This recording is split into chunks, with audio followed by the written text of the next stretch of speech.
But allegedly, I heard from a good source. But it's allegedly, so I don't want no one trying to sue me. But allegedly, anti-yard has failed a test. This is the talk that I'm hearing. Well, hello everybody, and welcome to the 335th edition of the Boxing Asylum Nuthouse podcast. I'm your host, Steve Wellings, and joining me on the call we have Andy Patterson and Dave the Hater Lowback. Rapping Rob Kelly's there, hanging around in the field in the background. We'll get him on as soon as we possibly can, but let's start off with the boys then. We'll be looking through a few questions. Quiet week, it's August, there's not much boxing on, but there was a few bits and pieces from the weekend, and we'll be looking ahead to next week. Belly of the weeks, questions have been flying in, as always.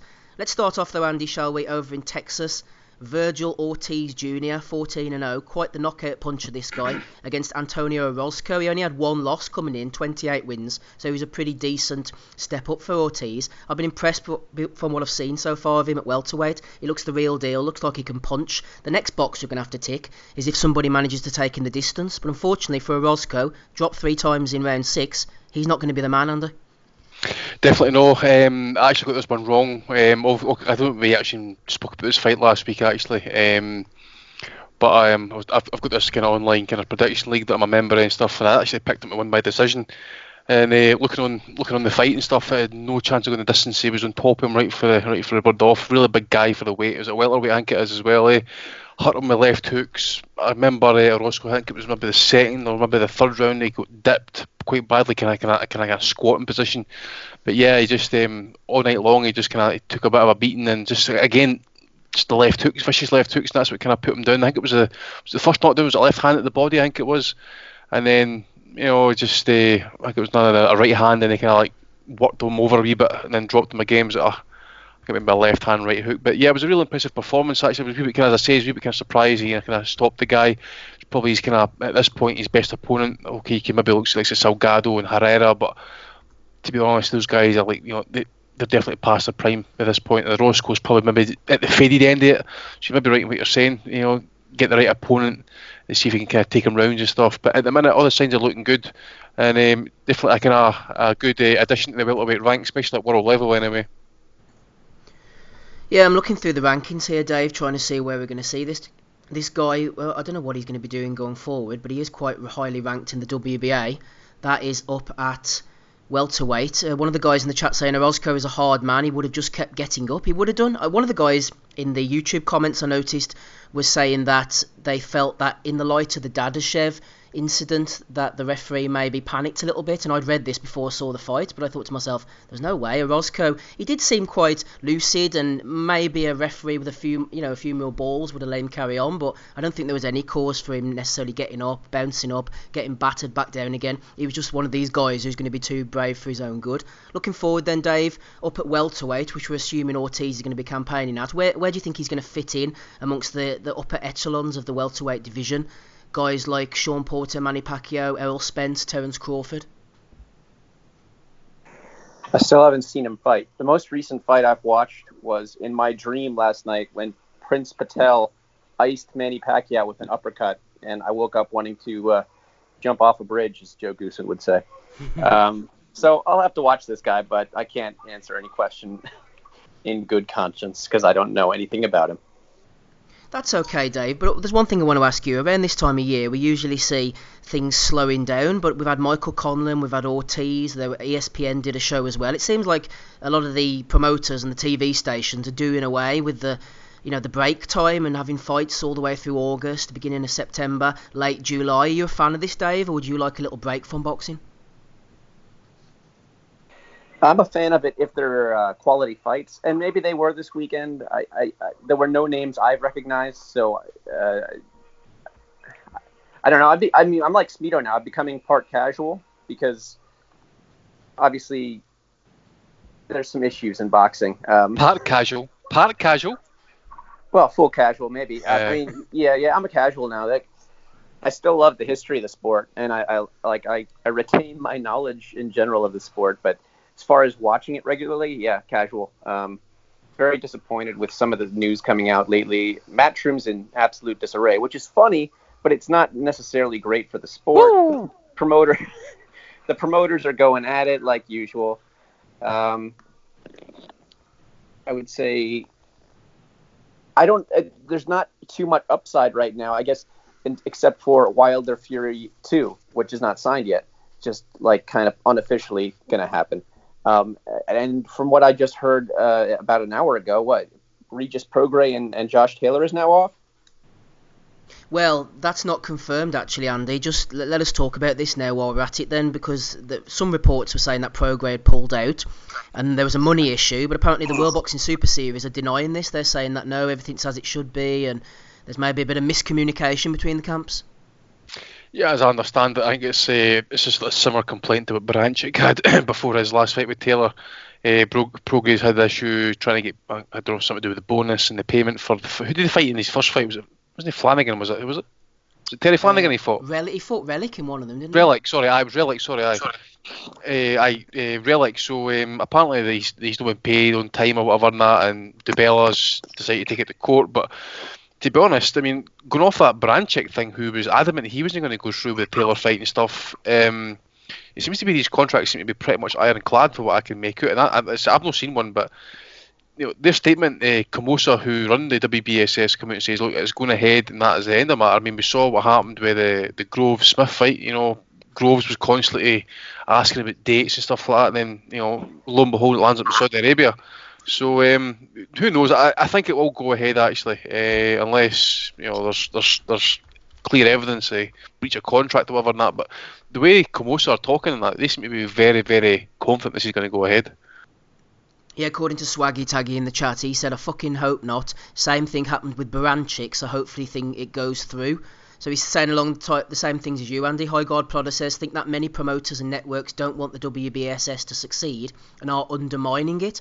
Well, that's the way promoters and networks are in boxing, isn't it? They try to undermine things that aren't part of their product, part of their offering. But Baranchik, we heard that he wasn't going to travel over to Scotland. He did eventually, fought against Taylor, and it all went through. Hopefully, Andy, it'll be a similar situation. There's a lot of bluster, a lot of hot air. All of a sudden, it gets confirmed, and the fight is on. Because this is something that we do want to see.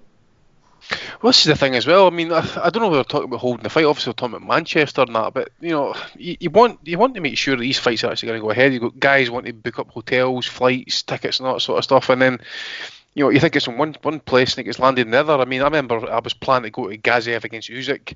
They were talking about neutral venue, and in the end, the Russians came in with a big offer to hold the fight in Moscow. So I'm pretty confident it's going to go ahead. As I say, I think they'll drag it out a wee bit. As I say, the Baranchik thing, if I recall properly now, as I say, the fight got announced by WBSS, and I think it was a good 6 weeks afterwards, after the announcement, before everything seemed to be kind of finalised and say, look, listen, this fight's going to go ahead, and that is the end of the matter. So I wouldn't be surprised to see something similar.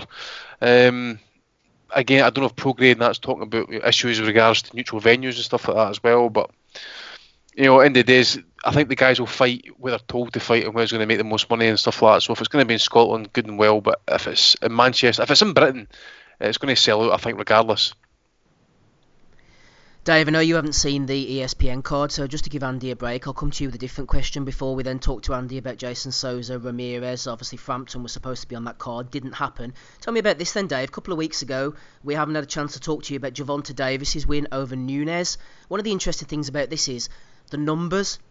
According to Forbes.com, I was reading through it, they were saying that given the social media shares, given the numbers, the times it peaked, the way these data boffins can work all these things out, they believe that Gervonta Davis is doing sufficient numbers to become the sport's next big pay-per-view star. He's got to sort himself outside of the ring. He's doing the business inside of the ring, Dave, knocking people out.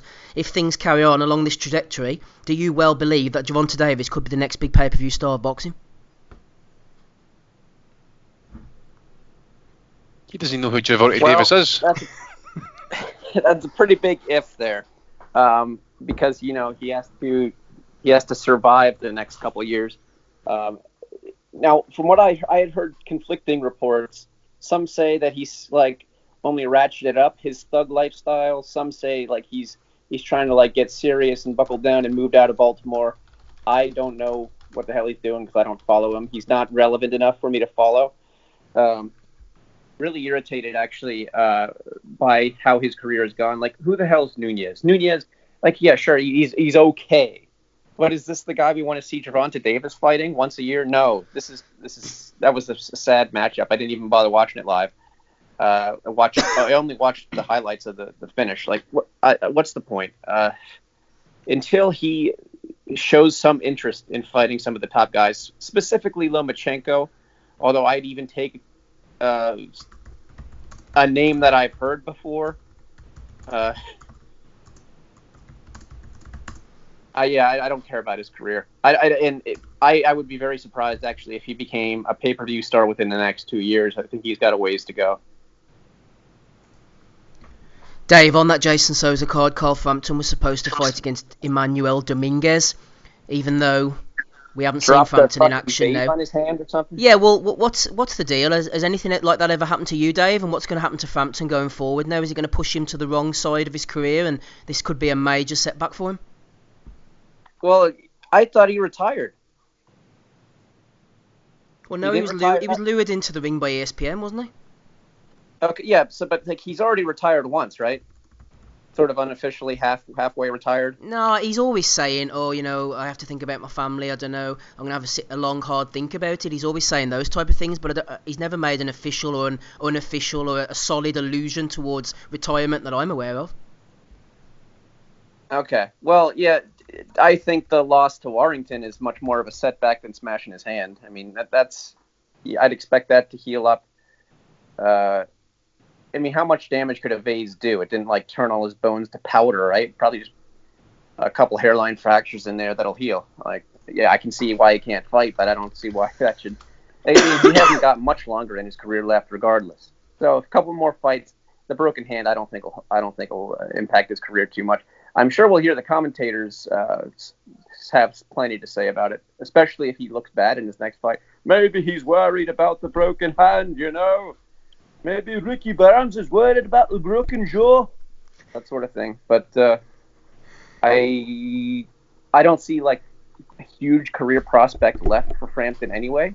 I've actually started, I used to call him Carl the Jackoff. I used to be kind of a hater. But I've actually grown to like Frampton, especially his personality on Twitter and some of the shit he talks. He's funny. He ducked Rigo with the rest, but whatever. That's the sport we have today. I like him better than Santa Cruz. So I wouldn't mind seeing a third fight between those, but then we'll probably never see that either because Santa Cruz wants to just keep fighting. He'll probably have a third fight with Abner Mares or something great like that. Frampton, I question whether he'll ever hold a belt again. He could. If he was matched right, if he took his time and picked up a vacant one, something like that. Will he ever win a belt against a top name though? I don't think so. Dave has his suspicions. Moving forward then over to the Philadelphia card. Just before we do so, Joshua Franco against Oscar Negrete. That was a fight well worth looking out on the Virgil Ortiz undercard in Texas. Ended up in a split draw. They were bashing each other from pillar to post. Really entertaining scrap. That's the third time they fought, by the way. Yeah, neither of them really had the power, Andy. They seem like guys who they just get put together and it's always going to be a pretty close one, and I haven't seen any of the other ones. I thought it was a rematch. I didn't realise it was a third fight, but, I suppose it's decent undercard fare for DAZN, for Oscar De La Hoya. De La Hoya is struggling a bit at the moment. Seems to have fallen out with the main man in his camp. I'm going impromptu here, Andy, but you don't want to fall out with someone like Canelo, do you? No, especially when you look at the figures. Well, again, I'm not an accountant, but, remember that article that came out? I forget, it was Gabe Oppenheimer or someone issued the article basically saying that Canelo is Golden Boy. Oscar's obviously needing fighters to come through badly. Obviously had one there last night. Obviously on the cusp of that as well. Ryan Garcia, I don't think is going to go any further than that as well. So Oscar's in a bit of a quandary at the minute as well, isn't he? I mean, if he loses his big golden goose, it's going to be interesting to see how he can keep going after this because... as I said, his stable's a bit like Eddie Hearn. It's not that depth, is it? No, Canelo is responsible for a very, very large percentage of Oscar De La Hoya's revenue. Ryan Garcia apparently isn't happy with what he's been getting paid either, in accordance with what the numbers he's bringing in, the viewing figures, the people in the crowd. Apparently he's bringing in all this money and he's seen a very small percentage of it, so he's a bit angry with Oscar as well. If Canelo were to jump ship, if he finds... these contracts these days, anybody can get out of them. If Canelo turns around and said, there's something in the contract I'm not happy about, he has the money to hire, the lawyers, the solicitors, whatever you need to try and get him out of that, and then Oscar will be up Ship Creek, won't he? Maybe, as Lee the Alcoholic Frotch says, Hearn might be signing Canelo. Could you imagine? Eddie needs a miracle right now. Canelo could well deliver that for him. Over in Philadelphia then, Raging Babe events, Russell Peltz, all the other guys involved alongside Bob Arum, Jason Souza knocking out Haskell Lydell Rhodes in the main event. It was the main event that replaced Frampton. Didn't see it, not interested. The main point, Andy, they're saying that this is one of the biggest upsets in boxing, maybe of all time, if not in recent years. They're not overstating that, I think. Robeisy Ramirez, the Cuban, turning pro. He's only 25 years of age, so it's not like he's an old man. Double Olympic gold medalist. He was not expected to lose his debut against this fella, Adan Gonzalez. 4 wins, 2 losses, 2 draws. Gonzalez just hit him, dropped him in early on, and just kept punching and punching until the conclusion of this 4-rounder. What's going to go on with Ramirez? Is he going to learn from this, do you think, or could the writing be on the wall already? He needs to. I tell you what, that was bad. I mean, that right out the gate, that was bad. I mean, getting dropped. What was it, the first? 20-30 seconds of that first round? Yeah, man. I think he spent too long in the hairdresser's getting that hair done actually, rather than working on his technique. Yeah, I don't know what his training situation is in that, but for what I saw of that, wow, it's a year of upsets, and that's definitely an upset. Okay, it's his first pro fight. But, this is a highly touted amateur. This is a 2-time USA, 2-time Olympic gold medalist. I think he might even have a Olympic Games for the youth levels and stuff like that. But he's also even screaming robbery in that after that fight. I mean, he's got to be kidding. Really, got to be kidding. Major adjustments required after that. I don't even. I mean, how the hell he go through that fight? We even having a jab, and that was pretty poor. I don't know. As I say, I don't know what his training situation is, but I think he needs to get himself, like Salas, maybe Ronnie Shields, I don't know, Can's old trainer as well. I mean, Virgil Hunter, for example. I don't know. He just needs to there's no urgency about him, I thought as well. I don't know if he thought his talent alone was going to be enough to kind of win the fight. It's still saying, isn't it? Talent only carries so far, but if you don't want to put the work in, he's just going to fall short. This is what pisses me off when you see people like, fighters who have got talent and just piss it all away. But as I said, I think they need to get this kid out quick again. Okay, it was only a 6-rounder last night. I don't know when Top Rank's next event is, if Top Rank might get him onto the Lomachenko card or whatever and that, but his confidence has got to be kind of take a heavy dent off that last night. And I think he was a bit overconfident, as I say, but a wee bit of denial there as well, coming out saying that he got robbed and that. He can't fight in spots like that. He just can't do it. So major rethink required there. I can understand Andy being pissed off to a degree with people wasting their talent, but ultimately I do kind of love it.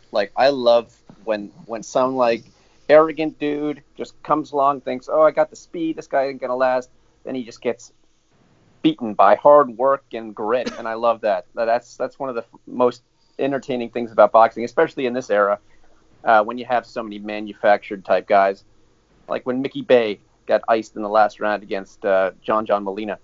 That was great stuff. So I didn't see this particular fight. Obviously, I'm a casual, but it sounds like I would have enjoyed it. Some little hyped up Olympian walks in, just swaggers along like he's got this, and gets dropped and beaten up for 4 rounds. That's awesome. A few of the boys in the chat calling the Cuban Tom Stalker. It's a shame to see a waste of talent. I always go back to Odlania Solis, the heavyweight. Thought he was going to do big things. Remember him boxing David Hay in the amateurs. Did absolutely nothing. Just got fat, pissed it all away. His one big opportunity against Klitschko went down on his knee, and that was pretty much the last we saw of him. Ultimate shame. Maybe Ramirez will go the same way. Who knows? Right, Dave.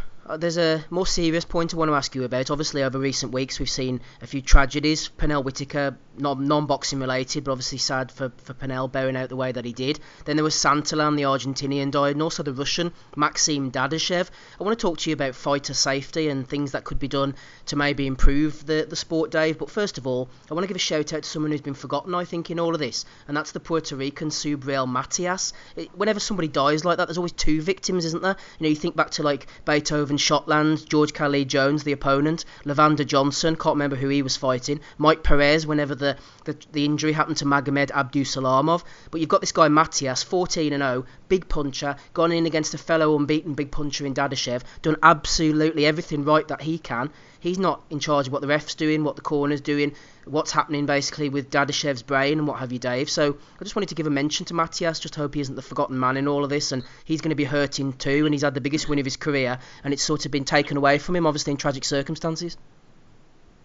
Yeah, there's no question. The survivor's guilt lingers. I think Prichard Cologne, I know he had those serious issues a couple of years ago. He was in a coma for a while. I think he's woken up and he's sort of in physical therapy.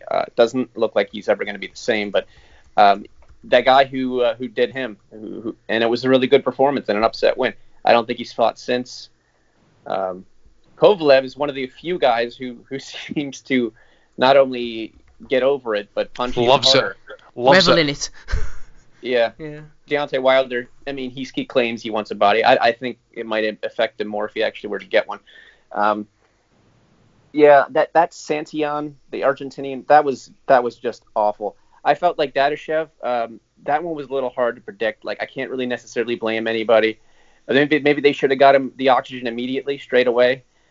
Seen something that was wrong with him early, but Buddy McGirt was begging him to stop that fight. I think he made the right call, and it's just really unfortunate that it was a little too late. Santillan, though, the guy was clearly hurt badly, and they were holding him up just so he could get his hand raised for a draw. Like, that seemed exceedingly preventable. You could have gotten that guy in a stretcher immediately when he's not able to stand. The footage is really, really disturbing. I read last night that the Santillan, I think I need to go and check his record, but apparently he'd been banned for a European country. I don't know if it was Germany or whatever. It was in a fight. There was a lot of punches getting swapped and that, so they provisionally banned him for so many months and that. And then he's right back in the ring there. I don't know how many weeks. We need to check it though. But apparently he was running a suspension as well. Eh?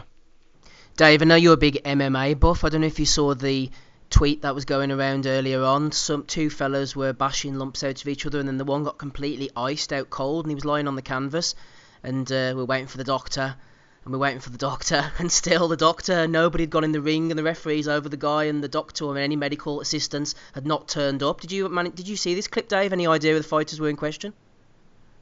I did see the clip, but I have no context on it at all. Do we even know? What country was it in? Because I don't know. I just saw it. I don't know who it was or anything. It was BKB. Oh, was it? Right, okay. One of the BKB events. Yeah. There you go. Oh, that's a bad sign, isn't it? Yeah. I don't think that those guys are not only seemingly very much trying to capitalize on the WWE model, except for writing a script out, but they are also very inexperienced, I think, with putting on shows. They're not necessarily going to have certain things that they need prepared. Was Santillan, was he out of the Western world? Was he in Argentina? I just found that article there actually. He was fighting in Germany 5 weeks before the fight that basically killed him, really. And it says here, he was under suspension because down in the fight he'd been beaten comprehensively. He was told by the BDB he must not fight until July 31st due to the severity of the punches he took. Mm-hmm. Yeah, so and sometimes you wonder about some of these other countries not having necessarily legislation in place to protect athletes' health. But then, it obviously can happen in America too. I mean, I'm not saying we're perfect. And that doesn't just go for corrupt judging and officiating. It goes for just incompetence, unfortunately. Speaking of incompetence, no incompetence here. Rapping Rob Kelly flying in like an untethered BKB right hand. How are you, Rob? Better than your man that got the fucking right hand anyway, I'll tell you that much. It was a bad one, and you have been an outspoken critic of this BKB as well, Rob. Yeah, I don't like it. I think there's just a savage element to it. Boxing, we know it as the sweet science, and as much as you want to see a scrap, you love and laud the fellas that are able to get in and out and do achieving the sport without getting hit. There's a certain grace to that, but the BKB stuff to me is just crude. I mean, we've been over it. Any listener of the pod knows that, the only interest we really had in it was Malinaji, so I don't even pay attention. But I know that Randall Bailey is in the mix there for a fight, and I wouldn't see that one ending too well either for whoever is going to be fighting him. So it's just strange. Last night was awful. You see the guy, he's sparked. He is sparked. He's out before he hits the deck. The referee's there, and then the ring doctor, is he even a doctor, or was he just some lad in a coat? He just kind of came in about 30-40 seconds later, seems to be a knockout. He was offering. Maybe it was Dr. Joseph Ajayo, THD, PhD. could have been Dr. Joseph. Yeah, it just seemed to be a big farce, and the owner is like something out of the fucking Hunger Games. Like, he's wanting to take fellas' purses and all for taking a back step. Like, he wants to fucking see them kill each other or something. Like, it's like the Running Man, or it's like the fucking Running Man or something. So I'm not a fan. Yeah, you're dead right. I'm not a fan. I think it's fucking awful sport. Yeah, I think it's like that old Japanese thing, Battle Royale. Did you get to see any of the sweet science over the weekend, Rob? There wasn't a whole lot on. What about Julio Chavez Jr.? I saw the Cuban. I didn't see Chavez Jr. Did he win? He did. He knocked out the guy with a body shot, and the guy looked about as feeble as the ropes that were holding him up just about. Right, no interest really to see Chavez Jr. I think that fucking gravy train was over a couple of years ago. I saw the Cuban kid, and I'd have to echo what Andy and the boys were saying. I mean, yeah, total poser, double Olympic gold medalist. Obviously, the guy can fight. They don't give away gold medals for free or anything, like, especially if you win 2 of them. It's a good indicator that you should be able to do it in the pros. But his attitude stinks, as far as I could see in the post-fight. He said, "I didn't think the referee should have given a knockdown because clearly I slipped." He fucking got a left hook, spun around and touched down with both of his gloves. That was a hell of a slip, man. He slipped over a left hook. And shout out to the guy, to Kev Byrne from Irish Boxing, actually, who tweeted out earlier about oh shit, hold on, sorry, I'm have to put on my camera by mistake. That's right, Rob, we're enjoying you there, getting stuck in. I need a shave, mate. Nice beard. I know, don't I? I need to go to normally go to the barbers once a week, but I had to look like Messi there. I had to go to a fucking 3k run today with the little one, so I didn't get to. Normally Sundays, I like to go down and get the barbers on a Sunday because I don't have to fucking sit there and meet everybody and talk to them and all, because I'm an antisocial. So, yeah, sorry about that, guys. But yeah, the Cuban kid, yeah, he said he slipped over a left hook, or he said he slipped instead of getting knocked down. And shout out to Kev. That's what I was getting at. Kev Byrne from Irish Boxing. He said he made a reference to JB Smooth's famous scene in Curb Your Enthusiasm. Because they asked the kid, was it Adnan Gonzalez? Yes. They asked him afterwards, did you expect to do this? He said, yeah, I did expect this, because that's what happens when you go and you get in that ass. He said, so imagine that scene from Curb Your Enthusiasm where JB Smooth was saying to Larry, you need to get in that ass, Larry. You need to walk inside that ass, get in that ass, Larry. So, yeah, good on him for taking his opportunity when he got it. But I saw the highlights of the DAZN card, but nothing else is jumping out at me, to be honest with you, dude. A bit of a casual weekend, a bit of a Adam Smith, Dave the Hater Lowback weekend for me. Cannot believe I turned on my camera by mistake, by the way. Well, it's only on Skype, so none of the boys can see you, don't worry. Happy days. That's alright. I should leave it on then. Fuck it. Yeah, leave it on. Okay. We'll be coming back to you shortly, Rob, on this Billy Joe Saunders situation. No worries, so dude. Stay poised. Right, Max Stokes sent in a question last weekend. He said, did Felix Cash duck Jack Cullen? I was going to ask Ozzy about this, plus other things, but I haven't heard from him yet. A boxer with footwork will beat him, but outside Billy Joe Saunders and Liam Williams, I don't see anyone beating him, says Max Stoke. Also, Max asked, what happened to Roy Sheehan, who beat him in Ireland? Well, I got in touch with Joe O'Neill from IrishBoxing.com to ask him, indeed, what had happened to Roy Sheehan, who won the last man standing prize fighter type tournament that was on TG4. Joe said there was a well-publicised mess with his payment for last man standing, but he eventually got all his money. However, Roy has a decent job in construction and doesn't want to piss around padding a record and peddling tickets, so he has let it be known that if he can get a sponsor and manager that will financially support him, he will give the boxing a proper go, but if not, he'll just continue working. A shame, because he's an incredible boxer. So there you go, that's friend of the pod, Joe O'Neill there, explaining what's happened to Roy Sheehan. Value of the Week's coming up later on, everybody. A few more questions as well. Indeed, sorry. Got a bit of a sore throat tonight. Struggling through, though. Need to get on the Diana ball to try and get to the end of the pod. Looking ahead to next weekend. What is there next weekend then? Andy was saying earlier on that it's a bit of a dry one, but there is one fight of interest, Andy, that you might be interested in. I was going to say about Cash Farooq, but what about Vinny the doorman Fagan Boots? He's fighting against unbeaten Cesar Nunes on Saturday night. Sowerland Events. GBU title is on the line, and the auspicious, vacant IBO International Super Middleweight title. Vinny Fagan Boots, Andy. If he gets past Nunes, they're talking about him fighting Chris Eubank. Chris Eubank, well, that's the type of opponent, that's about his level opponent that he fights at, actually, or unless they're actually washed fighters who were like past world level and stuff like that. Eubank's kind of kicking up behind me now, so maybe I just need to quickly drop off for a bit. But that card alone, there's only one bit of interest I've got in that card, mate, and it's for the Norwegian Hadi Sururi. So I've going to keep an eye on that fight. I think he's a 3 or 4-0. What is he? I think he's a light welterweight, I think. So young lad, young Norwegian, obviously. These guys are still kind of trying to get opportunities because obviously, okay, the professional ban's been lifted in Norway and that, but they still can't get big events, big fights, and like you say, like the full 12 3-minute round fights over there because of the knockout rule. So Vinny Doorman, who's he fighting? It's Cesar Nunes. I was looking him up, Andy, and there doesn't seem to be anything of note on his record. He is 16-0-1, but you know what these guys are like. They're coming from, you know, the likes of Argentina, and he's a 34-year-old, so it's from Spain. I thought that was the dog whisperer. It's not the dog whisperer, no. It's not the dog. It's Cesar Bam Bam Nunes. Rob, you referring to? My bad. Rob's taking too many punches, I think, Andy. Well, he's trying to hide it with he's trying to hide his chin with that beard, isn't he? So he doesn't get hit anymore. Well, we do know that if guys have a beard that's too long, they are made to shave it off. You go and deal with whatever you need to do, Andy. We'll come back to you very shortly. Hey, to Dave, questions are flying in over at patreon.com/Boxing Asylum. The self-confessed boxing casual Greg Cross has sent one in for you, Dave. He says, what's Dave's view on Frank Warren letting it slip this week that Tyson Fury has the final say on his opponents? Is he taking the piss with Tommy Gunn and Otto whoever, or is he a genius, milking the top rank? Either way, he's 31 soon, and with what he's put his body through, surely only has 2 or 3 years left. Do you, Dave, think that the Wilder fight will even happen?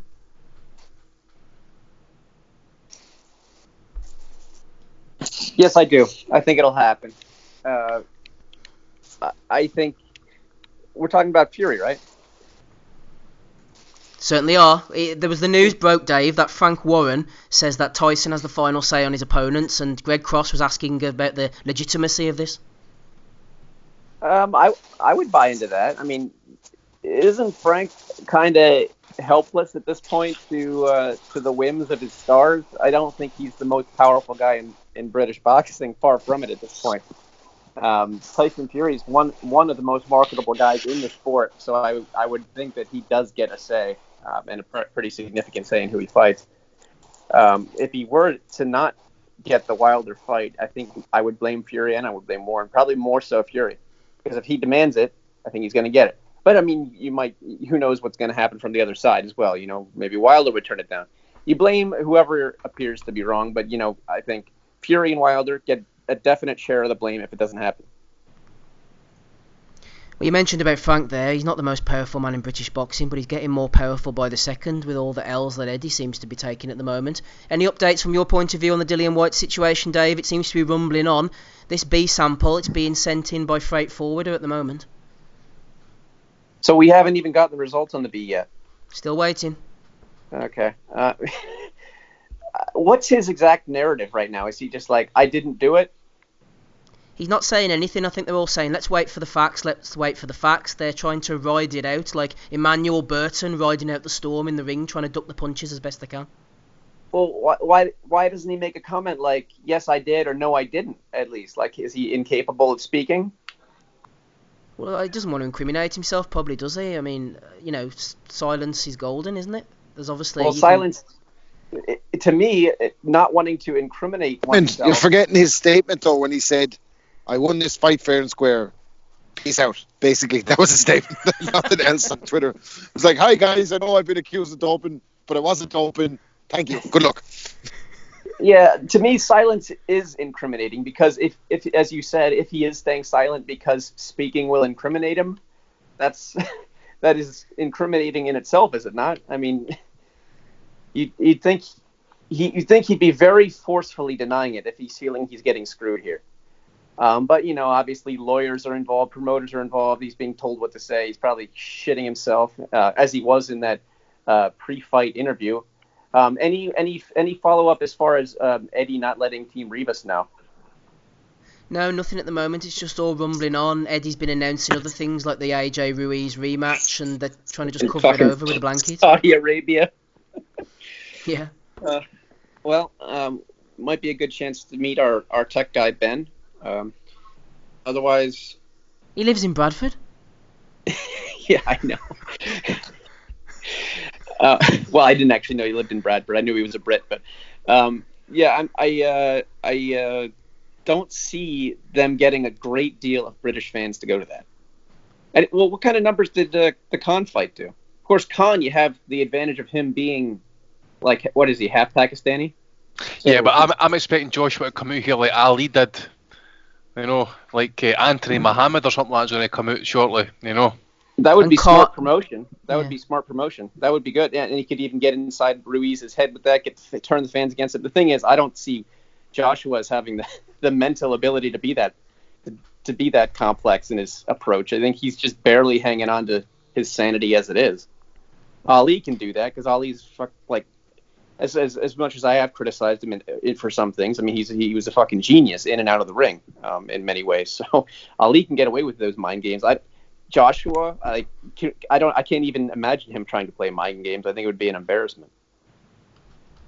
Yeah, Amir Khan, you were saying there he was on Channel 5, wasn't he, on free TV, Dave? I want to get your opinion though, Dave. You're a PR master. You're in the media. You know how to pull the wool over people's eyes. Say if you got busted for PEDs, say you'd been using, I don't know, Dianabol or Stanozol or any of these type of things, and you knew you were guilty and you knew you'd done it, what approach would you take? Would you come out and just admit it, or would you try and pull the wool over people's eyes? What would you do, Dave? Be creative. Well, if I was taking if I was taking it, I would assume that I am not necessarily the most honorable person, and my objective would be to maintain my money-making potential, maintain my innocence. So I would therefore come out with the most forceful possible denials, and I would try and produce evidence. I'd try to manufacture evidence, anything I could. I would make a real show of indignance on my behalf, like someone spiked my fucking test, but the VADA's corrupt. You know, point fingers, be loud, be aggressive. That's how I would do it, just because I think that's the most logical way to at least convince some people that you didn't do anything. There you go, everybody. I'd say that I have a evil twin brother who's serving a sentence in HMP at the moment, and he's been so jealous of my pro career all his life that he decided to spike my drink. And here's a handwritten confession from him. I did it. Needs to get Dean Whyte on board, Rob. Say that he spiked it, a la Galahad. He needs to get Galahad's brother on the case. That's the only means straight away. What about this AJ Ruiz rematch then, Rob, over in Saudi Arabia, as we believe? The TV situation, the World Boxing Super Series was there, wasn't it? Amir Khan was there. They managed to get it at a pretty decent time, so we can be thankful for that. Are they going to push the pay-per-view up? Give me your early thoughts on the situation. Well, I want to know what the situation is in terms of, all right, so recovery being announced in Saudi Arabia. Bizarre to me. It's just continuing the bizarre 2019 bizarro world boxing trend that we're in at the moment. The shit that's happening this year. Who would have thought at the start of the year that we would have been talking about in August a December rematch for Anthony Joshua versus Andy Ruiz, where Joshua's trying to get his belts back in Saudi Arabia? It's bizarre. But I want to know more about Ruiz's silence on this, because Ben from our show, Boxing News TV, he broke the news that Ruiz hasn't signed this contract yet, and we know that there's been trouble getting this over the line. I mean, we heard for the last 6 weeks this UK, Andy has a responsibility, we gave him an opportunity, the rematch is going to be in the UK, the same hymn sheet that Eddie's been singing off of since fucking AJ got knocked out that night. Then we had AJ he say, you know, I'm going back to New York to get the belts back, I want to take him back where I lost him. Then you had AJ say, no, he doesn't call the shots on where the fight is and blah blah blah. And now Ben has pointed to the fact that Ruiz has been silent on this and he hasn't signed off on it, and that he wants a significantly higher. It's come out now that he wants a significantly higher guarantee than 9 million, because they've had a 40 million. I heard they had a 40 million. They've secured 40 million site fee alone, just to host it in Saudi Arabia, and he wants some of that bread as well. Like, so. He's no mug, Ruiz. You gotta give it to him. Like, he looks like a little cuddly teddy bear and everything, but I'd say he's quite ruthless. Like, and he knows he's the champ, and he's sticking to that. Like, so I mean, if he hasn't agreed and he hasn't signed the contract, I mean, this 2019 has already been a year for Eddie hard to forget. And if he hasn't signed the contract already, it's only going to get worse. I wonder, is it a case that Matchroom were like, fuck them, we're just announcing it, it's 90% there, blah blah blah, these are the terms, and let's just put it out. But it seems very, yeah, but it seems very strange that they go to that length to announce the venue and everything, and then for him not to have signed the contract. I mean, that's nightmare stuff. So I mean, presumably it is going to be in Saudi Arabia. That's not going to change. The contract's there for that fight. Does that give AJ a bit more of an edge in the rematch? We'll probably have to see closer to time, but I would say with that amount of money changing hands, that they're going to fuck with Ruiz at every opportunity that they get when they get him over there. I don't think they're going to do everything to try and get inside his head and give AJ a little bit of an advantage, because I think they feel he needs it. AJ looks a lot slimmer and trimmer these days. He doesn't look as bulky as he's looked over the last few years. So there's a lot of variables and everything to come into play to decide who's going to be the winner in this one. And I suppose we'll have a better idea closer to the time. But like, I would have never thought that you'd see that rematch in Saudi Arabia if it was going to be on neutral. Never would have thought. I would have thought they would have gone for Central Europe, something like that, Germany, something like that. To not have it in the UK and not have it in the US just shows kind of Al Heyman's power as well, I think, because if that had been a fighter with another promoter, you bet your bottom dollar that rematch being the UK and Cardiff. So interesting to see. It'll be interesting to see. I did love whoever did that Photoshop. Was it? It's one of our listeners. I can't remember. Was it Derek Cooper or something? Well, one of you shared it anyway. The Photoshop job of the fucking desert, and it has all the boys in the background, like Carl Froch and MJP, just in their fucking swimsuit. Oh man, absolutely brilliant! That was fantastic. But yeah, that's probably about as that's probably the highlight of the announcement so far. That meme. But don't know what kind of undercard, what kind of atmosphere, everything. It's a strange one, but I'd say it's probably still better for Ruiz that it's in Saudi Arabia rather than having it in Cardiff. Yeah, the Saudi Arabian situation, Andy, is quite strange. As you know yourself, there's one reason why it's going over there, and that's the money. Saudi Arabia, it's some kind of government wing. They're trying to buy into Hollywood studios. They're pumping all the oil money into these big sporting events. The WWE was there. The Formula One was there. They've had the World Boxing Super Series, Amir Khan. They're opening up this new wing of propaganda, I think, to spend some of their oil money, diversify their portfolio, and become a powerhouse in the sporting world. So they've obviously managed to lure them over with the millions and millions of dollars. Andy, are you going to be staying up to watch this extravaganza? Oh yeah, mate, I can't wait for it. You know, the Clash on the Dunes, whatever it's called, and that. I mean, pity. I mean, even Eddie, when they had the absolute moxie to go up and call it like say the mecca of boxing or whatever, and that, just to kind of really fuck the situation. But it's what I liken this to. I liken this to a comment that Ferdy Pacheco said in that when he got asked a question about Ali fighting Frazier for third time in Manila. An interview that actually said to Pacheco, and that says, "It's a kind of weird place to hold the fight."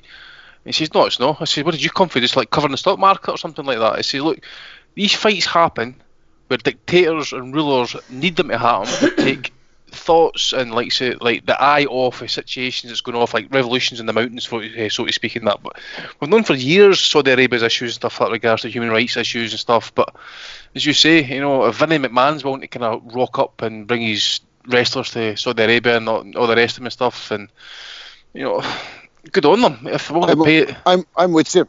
If Vince McMahon is willing to go to Saudi Arabia, then there's no reason we can't have Kenny Taylor versus Brockhouse rematch on the undercard. I did ask Eddie actually if there's any chance of having women on the card and that, but I don't think we could be seeing women standing there with the full shamago and then the burqa and having to box, you know, looking like fucking basically dressed up. Now it's just not going to happen. With the face is covered up. She's cut, is she? Yeah, I think so. It'd be brilliant for Sky though, because they wouldn't be able to fucking automatically back the house fighter. They'd be like, one of these is winning this fight. We don't know who it is. Oh dearie me. But yeah, it is a weird place to hold a fight. Obviously, it's not completely signed off yet. There's meant to be a press conference tomorrow. No fighters are going to be there. Andy Ruiz has been quite quiet, as everybody knows and stuff. Obviously, you know, if there's a contract in place. But I'll tell you one thing, by the way. If this doesn't come to pass in Saudi Arabia and somehow ends up somewhere else and stuff, you know, it's clear Al Heyman's all behind this. You know, Eddie Hearn at the start, it was like, I was 2 or 3 weeks ago, he was threatening legal action and nothing happened, and Ruiz came out and says it's definitely not happening in the UK. So, you know, it's clear Al Heyman's kind of working in the background here. Harvard Law graduate and that as well. So whatever flaws are in that contract, or whether if there is any, you can guarantee Al Heyman's trawling through that clause in those contracts, trying to find just a wee bit of a flaw, just so he can pull at the string, unravel it, and just say, look, this isn't kind of worth the hassle, and that we can negotiate another contract and that. But wait and see. Hearn's obviously trying to kind of flex himself a wee bit here, saying, look, listen, here's the date, here's the fight, and here's the venue. Clearly he's got pissed off waiting, and he's trying to kind of force the issue. And we'll just wait to see how it kind of falls into place now. I was reading some Peter Fury's comments on the fight and stuff. He says, if you're heading out there, obviously as a fighter, you need to be out there a good duration beforehand, because it's a very, very dry heat. You can't go out during certain hours of the day. It's that bloody hot. I mean, it's like 50 degrees. I mean, the hottest I've ever been in was 44 degrees in China, and it's one of the worst feelings ever. So, obviously the arena's going to be kind of air conditioned, I would imagine, but a lot of things to think about. I mean, they're talking about it being above sea level, a certain distance above sea level, and that as well, this fight and that. See, to be honest, people saying this, that's going to like play into AJ's hands. Maybe it will, but do people forget that AJ's actually got a gas tank, and he actually, once he takes a few shots and stuff like that, that's what I was just thinking. That could spectacularly backfire on him completely. I mean, he's got to acclimatise to the climate, like you said. He's not the one with Ruiz didn't look like the one with the gas tank issue when they fought the first time. Put it that way. Yeah, another thing I was going to mention that as well. I've been getting kind of like close-up pictures of AJ for that poster, and there's a couple of marks on AJ's body that's got people thinking about gyno. So I don't know if he's kind of like done the pre-camp before the actual announcement of the fight, before the drug testing starts and stuff. But what's gyno? Kind of like those nips and stuff like that they get. Oh yeah. We've talked about Errol Spence, for example. Yeah. I say, again, it's a world heavyweight title. It's the biggest fight biggest prize in sports. So I'm not against it going on the road, going to these different countries and stuff like that. Ali did it, Jack Johnson done it, so I'm not against the fight going to Saudi Arabia. I'm no Tyson as well. George Foreman's done it. I'm not politically motivated that way. I don't give a shit about Saudi Arabian politics and that, because if I did, I would go on Twitter kind of moaning about it. I don't care. If the fight happens, it happens. I just hope Andy gets a fair shake and we get a fair fight. I don't know if all this they kind of like say that the altitude and the dry heat and that's going to come into play anyway. End of the day is, you think both guys are going to go out there at the right time, right preparation, and do. I mean, because they go 4 months to the fight. If the dates are believed and that, so there's plenty of time to get yourself acclimatised. And I think Big Andy trains in Big Bear anyway, does he know? So he knows what it's like having to kind of train at altitude and stuff. And I think he's fit enough, Andy. I think Ruiz is fit enough. I think so. I think so as well. I mean, end of the day, seriously. If you look at Joshua, unless Joshua comes in like absolutely deflated, as in muscle wise and stuff like that, I can see him tanking, and I can see Ruiz kind of doing exactly what he did the last time, because one thing I'm worried about with Ruiz, the way he's talking, Joshua, is he's trying to convince himself that he lost that fight purely because of the referee. He's forgetting they got fucking ragdolled in every sense of the word. I'd agree with that. One thing that there's a couple of things that are coming into play for me immediately as the fight has been announced. It's Ruiz. I saw Abel Sanchez comment on this a few weeks ago, and I actually kind of felt it too. I feel like getting Ruiz like aside for people around him and saying, get away from the cameras now, dude, right? You had your moment. You did the talk shows, you did everything, did all the YouTubers. Leave it alone now. He seems to be a little bit like, I mean, I'm not knocking him for wanting to become a star and relish, his moment and everything, but it's Abel Sanchez alluded to the fact that he thinks it's kind of gone to his head a little bit. Now, he said he's going away to Mexico for camp, and that his camp is starting in 2 weeks, and he's ready, and he's just enjoying his moment. That could be, I'd worry about that a little bit. The fact that he thinks this is going to be an easy fight again may well be, but the other thing that's worrying from a Joshua fan perspective, if you're a fan of Joshua, is that, like Andy said in these interviews he's giving you nothing but excuses. He's giving you nothing but excuses. No, like, for all this talk that, I don't want anyone to say there was anything wrong with me and this is Andy's moment. He's not really saying, like, I got beat by the better man. He's saying, well, the referee didn't put my mouthpiece in, so how can he stop the fight? Dude, if he didn't stop that fight, you were looking for a way out of the fight. And if he didn't stop it then, you were going to get stopped in the next round anyway because you had nothing. So that's the reality of it. Like, And it goes back to this, my criticism of him anyway. He's so PR conscious. He's so vain. What's the point of doing that JD Sports video? Like, he's sitting down with a guy from JD Sports, looking with an iPad, looking over the fight. What is the fucking point of that? Like, do you know what I mean? Work on your, he's talking about what the things he's going to work on now and how he's going to, he didn't want to sack the team, so he's adding to the team and blah, blah, blah. Just fucking get on with it and fight. Get back in the gym. Stop with this PR exercise where you're putting out YouTube videos.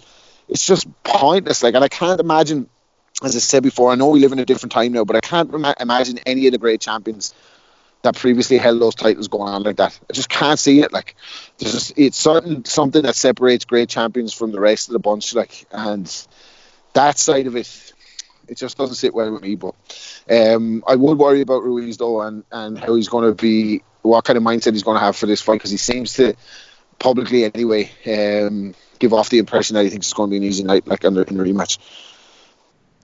Yeah, Take Ames in the chat says that JD Sports video came across like a therapy session more than an interview. He's trying to build up the walls of invincibility again, I think, trying to build up his confidence. Is that him thinking that, or are people around him telling him that? Trying to build him back up, trying to pump him up, trying to fluff him as best as they can and hope that he can pull it off in the rematch.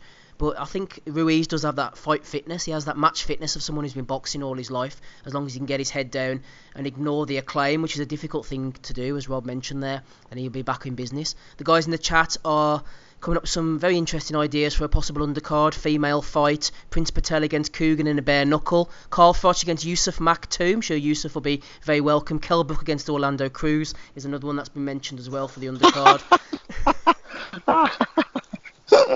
Yeah, I can imagine authorities will be having a very happy time in the local square by the way, with the saws and the bricks and that. Fuck, you have builders coming out of the mountains and that with fucking bricks to throw at them. Any chance we can get Cotto and Sergio Martinez out of retirement and get them fucking for a rematch as well?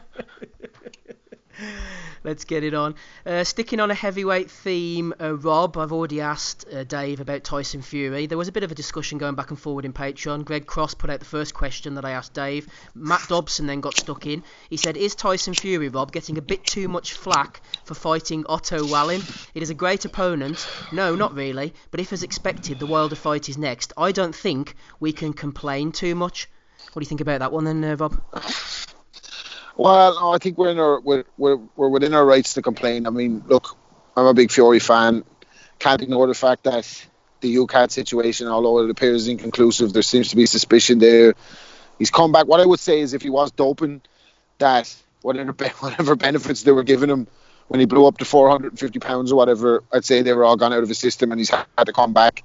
Whether he was doping out of competition again to lose the weight, that's another thing we probably never know. But we gave him the 2 gimmies already. He came back, he had a Wilder fight after 3 years out of the ring, basically losing all that weight. He rightfully got the acclaim for doing that and the performance he gave that night. And we gave him a gimme with Tom Schwartz.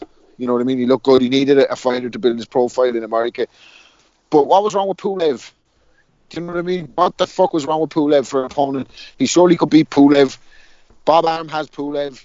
He's a recognisable name. They said, all right, first they wanted an American heavyweight and they were talking about Miller. You kind of understood the need for an American heavyweight when he's fighting in America. But if it's going to be a non-American heavyweight and it's not Pulev, to me it's a bit of a fucking joke. Like, now I know they've said, Warren has said, and Arum has said, look, at these fights are about building this profile. We don't give a fuck basically if he fights Joe Blow, and that's what you're getting. But don't expect us to love it as boxing fans and as Fury fans. I don't want to fucking see him fighting Otto, where's Wallin? Like, what the fuck? You know what I mean? What's wrong with Pulev? Pulev's there. Like, you're trying to mandate Pulev for Andy Ruiz's title. That's not going to happen. The rematch is there. So Pulev is there. He's a highly ranked guy. He's back off suspension. He's beat his cousin.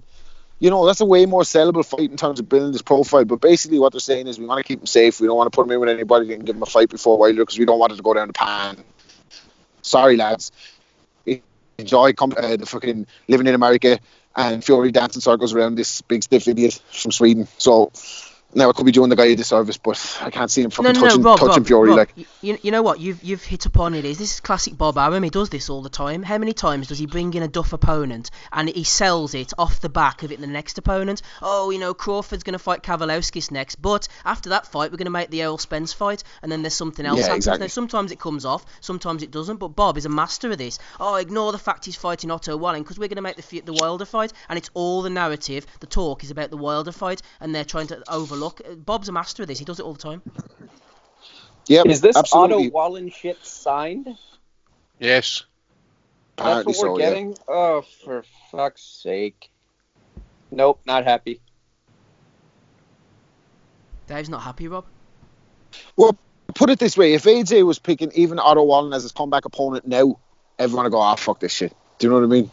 We wouldn't let it fly, like, and I don't, just because Fury's the kind of more popular one, or we on the panel we generally accept him as the number one guy, maybe between him and Wilder, him obviously, but he's not getting a pass for that. That's a bullshit opponent. It's a fucking pull the wool move over the fucking over the boxing fans' eyes, because he's the good guy, he's the mental health champion, he's this, that, and the third, he's Mary Poppins when it suits him, and there's a camera in front of him. Now, I think he's a great fighter, but I really wanted to see Pulev. I wanted to see him tested. I don't even think he was really tested in the Wilder fight apart from the knockdowns. Like, you know what I mean? Obviously, Wilder always carries that equalizer, but he boxed his ears off. So put him in with somebody that he could look just as good against Pulev, and he might have to overcome some adversity. And let's face it, what's fucking fighting these two stiffs doing for him in terms of preparation for Wilder? All right, he might think, I came back from Wilder, I wasn't fully fit, I still hadn't lost all the weight, but now I'm going to be sharper, so it's going to be easier. That's a good logic. But at the same time, it's going to be a year by the time, nearly 2 years by the time he's had a good fight. You know what I mean? It's going to 12 months are going to have passed between this fight and when the rematch comes.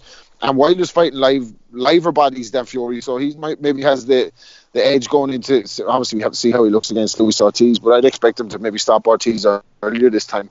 I think so. So I don't know if this is even doing anything for Fury apart from, as they say, building his profile and wheeling him out on the American networks and TV shows again, and trying to sell his. It seems like to me the plan with ESPN for Arum is he's obviously selling Lomachenko as the Matrix. He's selling Bud Crawford as the number one pound for pound guy, and he's trying to sell Fury's personality. He's trying to put Fury's personality, his brashness, his arrogance, his talking, his character. He's trying to sell his character to pump up this Wilder 2 fight, and he doesn't give a fuck about the opponents, clearly. And if Fury's signing off on that, I mean, he's rubbing his hands, isn't he, and laughing all the way to the bank, because that's a joke opponent, Swaggy Taggy in the chat says can't see Pulev wanting to fight Fury while he's still mandatory for the IBF. Pulev is obviously waiting for that. I heard legal talk as well, so Pulev's getting a bit fed up now. He wants his chance. He should stay away from the courtroom maybe. Matt Dobson, another point. He followed up his own Tyson point for you, Andy. Fury wasn't at 100% for the first Wilder fight, but I thought he should have got the decision.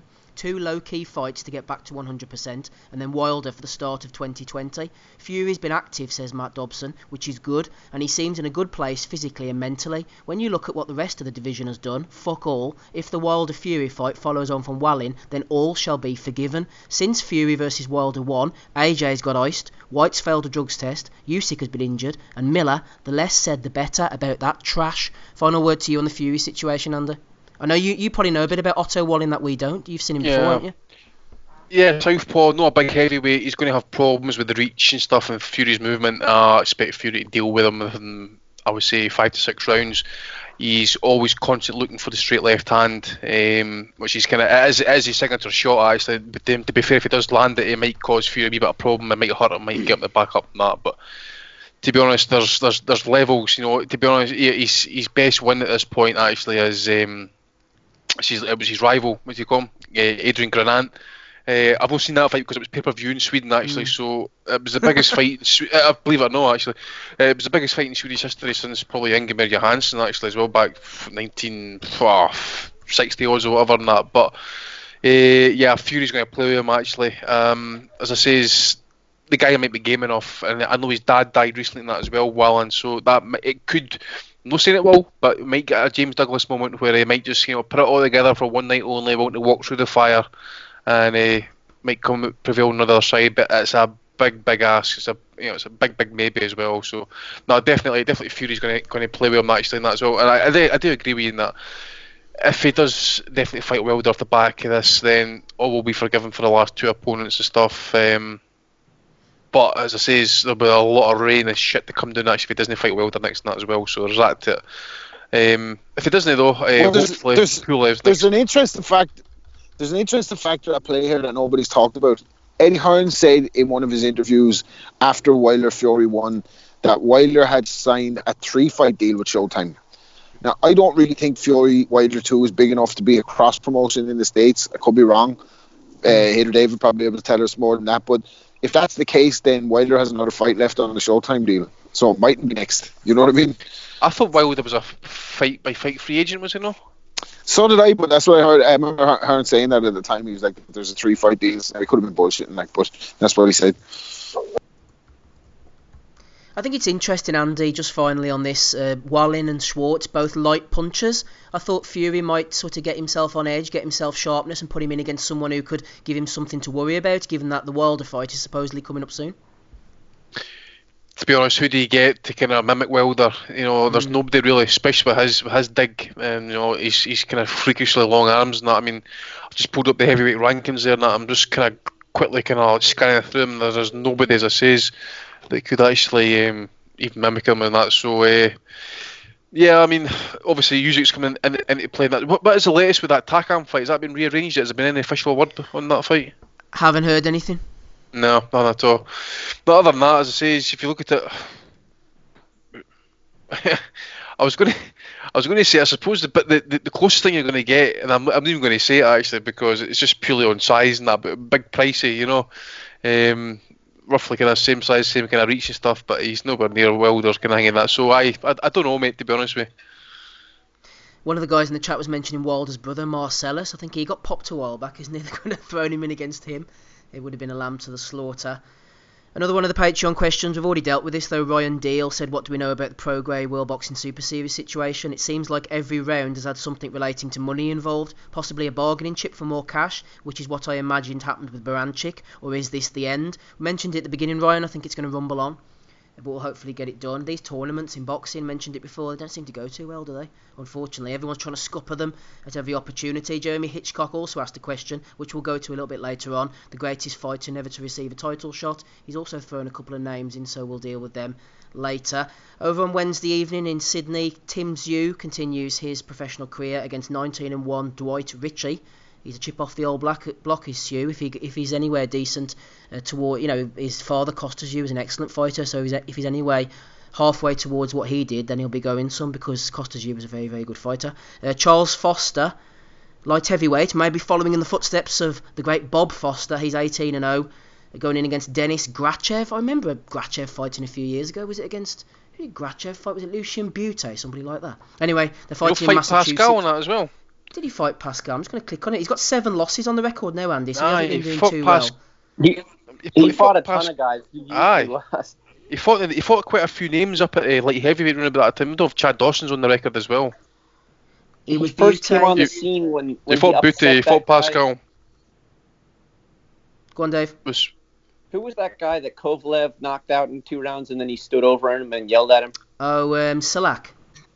Yeah. Grachev was the first guy to beat Silak. He upset him with the right hand, and Teddy Atlas lost his shit. But yeah, that's how he kind of made his name. And then Edwin Rodriguez just beat the shit out of him.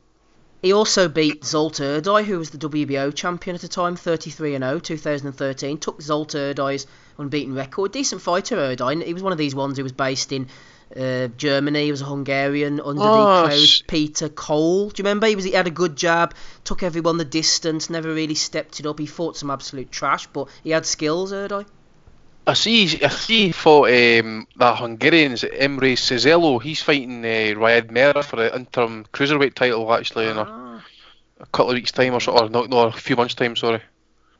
Well, Grachev anyway is going in against this Charles Foster, so we'll take a look at him maybe if we can get some footage of it.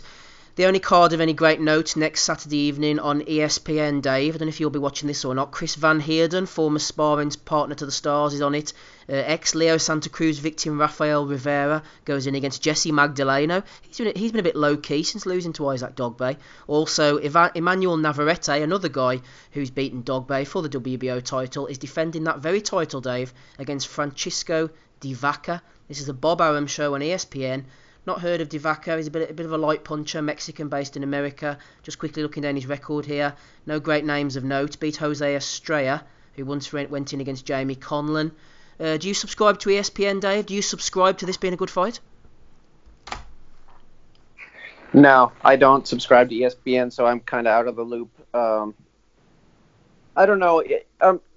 I'm somewhat more open to it than pay-per-views. Like, I could see myself doing it, but it would have to provide me with more stuff and more regular content. Like, I subscribe to UFC Fight Pass. Now, they, in my opinion, have some serious work to do as well. Like, you can't see recent fights, like, even a week afterwards. Sometimes it takes them, like, a month to upload that stuff. But they have a really, really massive, high-quality back catalog of, like, fights through the UFC's history and other organizations and stuff like that. So that's really valuable. If ESPN were to get something like that, that would make me more interested. Thumbs down from Dave then. You are listening to episode 335 of the Boxing Asylum Nuthouse podcast with me, Steve. Rob's on the call as well, so is Dave the Hater Lowback, the official voice of American boxing, and Andy Patterson. Maybe we'll have a few of the boys back next week whenever we preview the Anthony Yarde-Sergey Kovalev fight. Belly of the week's to come up, a couple more questions, but we will be getting out of here a bit earlier. I'm not going to drag it out to two hours. We'll just see how we get on, guys. Probably be about an hour and a half tonight. Andy, tell me about Cash Farooq. Hopefully we'll get to see this, because I'm looking forward to seeing this guy. He's defending his British bantamweight title against Dwayne Winters. Not aware of Mr. Winters' work. He does have a loss to a guy on points earlier on his career, had 3 losses, which is a bit of a warning sign. Beaten the usual suspects, no real great wins. But as for Farooq, he's 12-0, bit brash, has a bit of a punch about him, bit of speed. He's knocked out about 50% of his opponents. And the win over Ian Butcher was what stood out for me. And then obviously he knocked out the undefeated Kyle Williams in his last fight. He's going the right way, isn't he, Farooq? And I believe that you're keeping an eye on him with being a Scottish boy. Yeah, I don't know if the fight's, it might be on BBC Scotland, I think. I don't know if that's available. Well, it's available on one of the Sky channels, so I don't know if it's like available regionally, shall I say. I thought MTK might show it, the way they show the YouTube fights. Aye, I know. His last fight was actually shown, I think it was part of the Old St Andrews Sporting Club. Yeah, this is the same Andy as well, so I'm wondering who's actually promoting him. Aye, I'm not too sure myself, actually, to be honest with you. But I don't know anything about the opponent, but I've been really impressed with Farooq. He's been, as you say, he's decent punch about him. Good engine and a good variety of punches about him and that as well. Naturally, we want to see him fight the likes of Lee McGregor, which might come after us. I don't know if I'm right in saying this, but I think it's his 3rd defence. Is it 3 defences then you win the belt outright? Am I right in saying that? Or is it 4? Belt, don't you? So there we go. So it's something for him as well. So maybe after this one, we're going to get that unification fight next with Lee McGregor. I don't know what he's seen, 7-8-0 at the minute and that. So hopefully we kind of get that. They're on the collision course with that. So I suspect. As I say, I don't know anything about Winters and that, so I could be well off my picking that. But I'll say that considering off his last performance and that, which is you're only good as it, but I'm going to say Farooq will do it 9th or 10th round stoppage. Yep, hopefully get a look at him.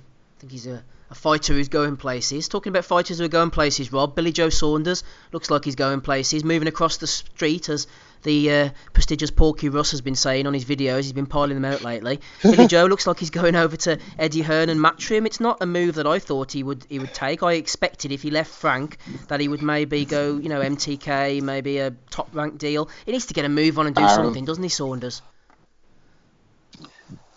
Yeah, I mean, Saunders' last couple of years has really, to me, been a case of reaping what you sow. And, there's no doubt that he's a great fighter. Olympian, beat Andy Lee for the world title, defended it, was then ends up getting banned for his behaviour outside the ring, and then popping and passing a test, but then losing his licence and subsequently the title. Getting a title back. I thought he would have stuck with Frank, to be honest with you. Maybe he's looking at it where he's like, look, I've hit a certain plateaued now. I'm at a certain age. I've only got the opportunity to earn big money fights, and when Frank couldn't get him the Callum Smith fight, he might have thought, fucking Frank, look, you know what I mean? Thanks a million for everything, but I need to be on the side where I can actually get some paydays here. Like, and if I want to be in the mix with Golovkin and Canelo, I need to be on the zone with Hearn. Like, it's just a case of, like, look, we spoke about it already last week. Even Crawford is with the ESPN, probably the best welterweight in the world, but he hasn't got any of the best welterweights to fight. There's none of them there that on it. You catch Tim Bradley ranting about that last night, mate? I did. I posted that in the chat, but I liked it. But at the same time, Bradley came across as a bit of a company man, because as much as I love Terence Crawford and he's my favourite fighter to watch at the moment, and I really root for him, I want him to go ahead and beat Errol Spence. Anytime it's been mentioned Errol Spence, I haven't heard him say, like, I don't want Crawford. I never heard him say that. And I saw the two of them face off where both of them, I believe both of those fighters will believe fully that they're capable of beating the other one. And I think, I don't think we'll see that fight. I honest to God, don't think that's going to happen. Like, I don't think the demand is there big enough, and I think Al is happy with the monopoly on all the other top welterweights in the division to have them all fight it out. Like, I don't think he's in any rush to make the Terence Crawford fight. But Bradley was right in the things he was saying about PBC not acknowledging Terence Crawford, and it's a disgrace. It was a disgrace, but networks have their own agendas. We know that. Like, and if Bradley wasn't working for ESPN, I don't know if he'd be jumping, if he'd be that vocal about it, but whatever. But I think that's kind of the situation with Saunders, where he's looking at it and saying, like, who the fuck am I going to fight here at 168? If I can't get the Callum Smith fight on a cross promotion, like, I want Canelo, I want Golovkin, I want one of those as a big cash out payday. Like, Tyson's getting them, everyone's getting them in UK sports. I have as much ability as anybody in the sport in Britain, probably. Let me go and get it. Let me go and get my payday. So I think it's more of that. Like, but I honestly didn't see it coming. I didn't think he'd leave Frank. Hey, to Dave, another shout out to Porky as well. To add to that, yo. Sorry, Steve. Just to add to that, I think Frank Warren did an absolutely unbelievable job with Saunders. I think that's he probably doesn't get the credit. He did wonders with him. Kind of getting him into a mandatory spot for the WBO and getting him another world title. So, he owes a lot to Frank Warren at the end of the day too. I think you're right, Rob. I think it just completely ran out of steam. At one point, it was an excellent looking career. I know you look at the guys like Jared Fletcher and Blandamur and all these, all unbeaten guys. John Ryder, Gary Spike O'Sullivan, Andy Lee. He was going on a really, really good, solid record, and then all of a sudden, it just fell apart. And he got the David Lemieux win, but it's been really stop-start since then. So I absolutely agree with you. I think he was on course. It was like the opposite of Calzaghe's career. I thought he was meandering and petering out until he got the Jeff Lacey fight, and then he sort of saved his legacy at the end there. But for a time, it was going absolutely nowhere. A bit like me, Dave. I'm going absolutely nowhere here right now, trying to come up with a question for you. As I was saying, Russ mentioned something that was interesting. We don't know what's going on behind the scenes here, because Frank Warren and Billy Joe Saunders broke up amicably. You don't usually get too many amicable split-ups when Frank's involved, so who knows, Dave? Who knows? That's interesting. Yeah, I think Frank did a good job for him as well, to be honest. It cannot have been easy. Like, can you imagine how many aneurysms BJ almost gave him with his antics and his blowing up and his drug testing or his nasal spray and pulling out of fights with his injuries? Although, Frank may have had a hand in that as well. Possibly. Yeah, Billy Joe is not necessarily the ideal, what do you say, pupil. He's a bit of a wild card, and I'm sure he gave Frank many headaches. So in some ways, it's probably a relief to get rid of him, especially since I don't think he has significantly amazing career prospects from here on. If he fights Callum Smith, I don't see him winning that fight. I mean, he'll be in it because he's skilled, but he's too small. I think he's too small, and Smith is reasonably skilled enough to, I think, use his size to his advantage and beat him. Billy Joe should be at 160. Don't really want to see that Callum Smith fight at all, to be honest. I think Callum Smith's wasted enough time. But still, Frank Warren loses him, but what does he gain? That's the issue, Yeah, Lee the Alcoholic Fotch makes a good point. It was as much Saunders' fault as Warren's, that period, getting fat, taking PEDs, almost losing his licence. Ryan Connor says, and his antics with the streetwalker. Absolutely right, Rob.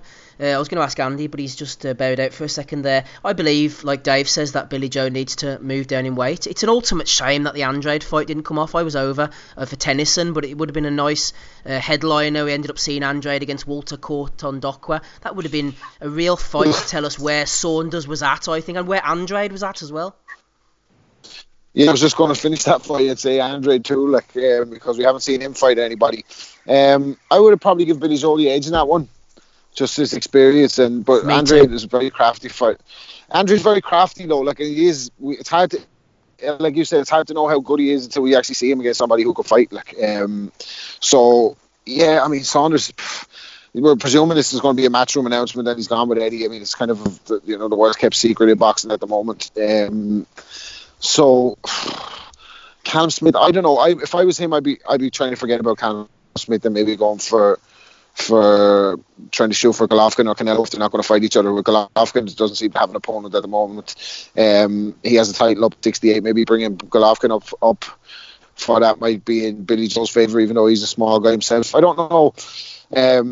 Obviously, seeing as he's signed with Matchroom, it's going to be obviously like a 3-fight deal or something like that, 3 or 4 fight deal you'd expect.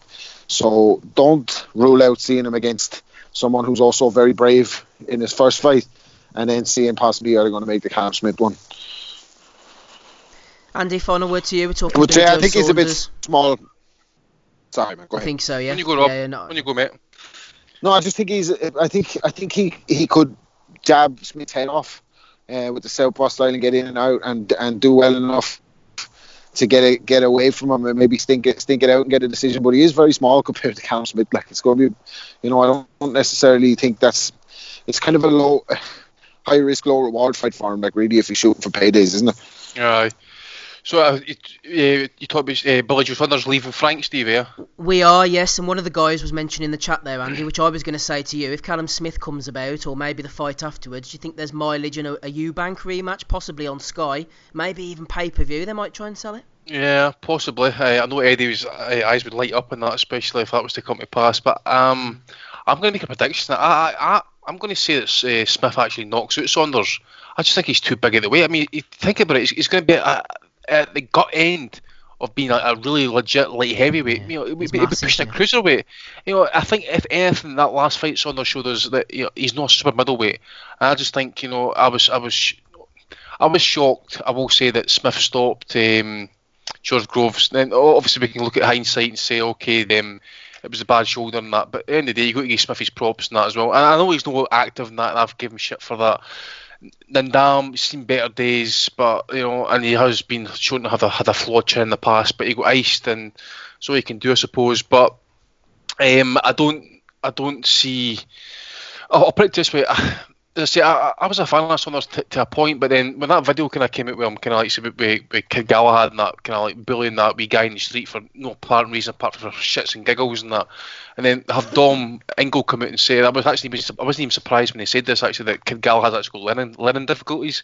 So that being the case, I'm not surprised he kind of followed on like a fucking blind sheep. And then he goes out and puts a good performance against like Lemieux, and then the failed test and that. And we're all kind of thinking, okay, we're not surprised. And that it's. At this point in his career, Saunders should be, basically, as Rob says, mixing and fighting like the Canelos and the Golovkin and that. But I believe he had the Golovkin fight opportunity, passed up on it. I think. I don't know if I'm right and wrong on that. I don't know the ins and outs of it. But he's obviously fucked his own career and that with failing drugs tests and stuff. And inadvertently or no, it's really set him back. And obviously Frank's done well by him, no doubt about it. He's probably made him a very wealthy man in that as well. But maybe at this point in his career, he's after big money. Eddie's been flaunting cash about the place and stuff like that. I don't know how long that's going to last for and that, but as you say, if he does come through a Callum Smith fight, a Eubank rematch is looking good as well, especially if who's Eubank fighting next? John Ryder? They're talking about that, and maybe even a fight against Big Vinny has been spoken about as well, if he gets past this Nunes.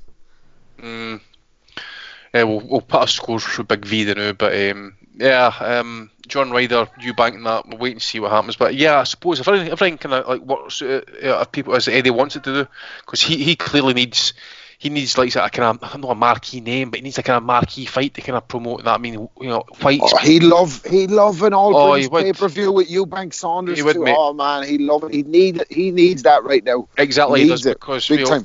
Whyte was his pay-per-view fighter who's pop positive. We don't know what's happened to B-Sample. Bellew's retired. There's no Hay anymore. Callum Smith's a safe fights every 18 months. Josh was obviously is his flagship fighter, but he's teetering at the minute. Who else has he got after that? Dave Allen has shown that he's not going to do it, even though he was gearing up. Fowler's not going to do it. Luke Campbell, I think, is going to he's going to have a hard time with Lomachenko and that. What's the rest of his stable? Buatsi, Akoli, Fowler's not going to do it. But Usyk's not really his fighter, really, because Usyk's a kind of a TV promotional kind of TV fighter, so to speak. Aye.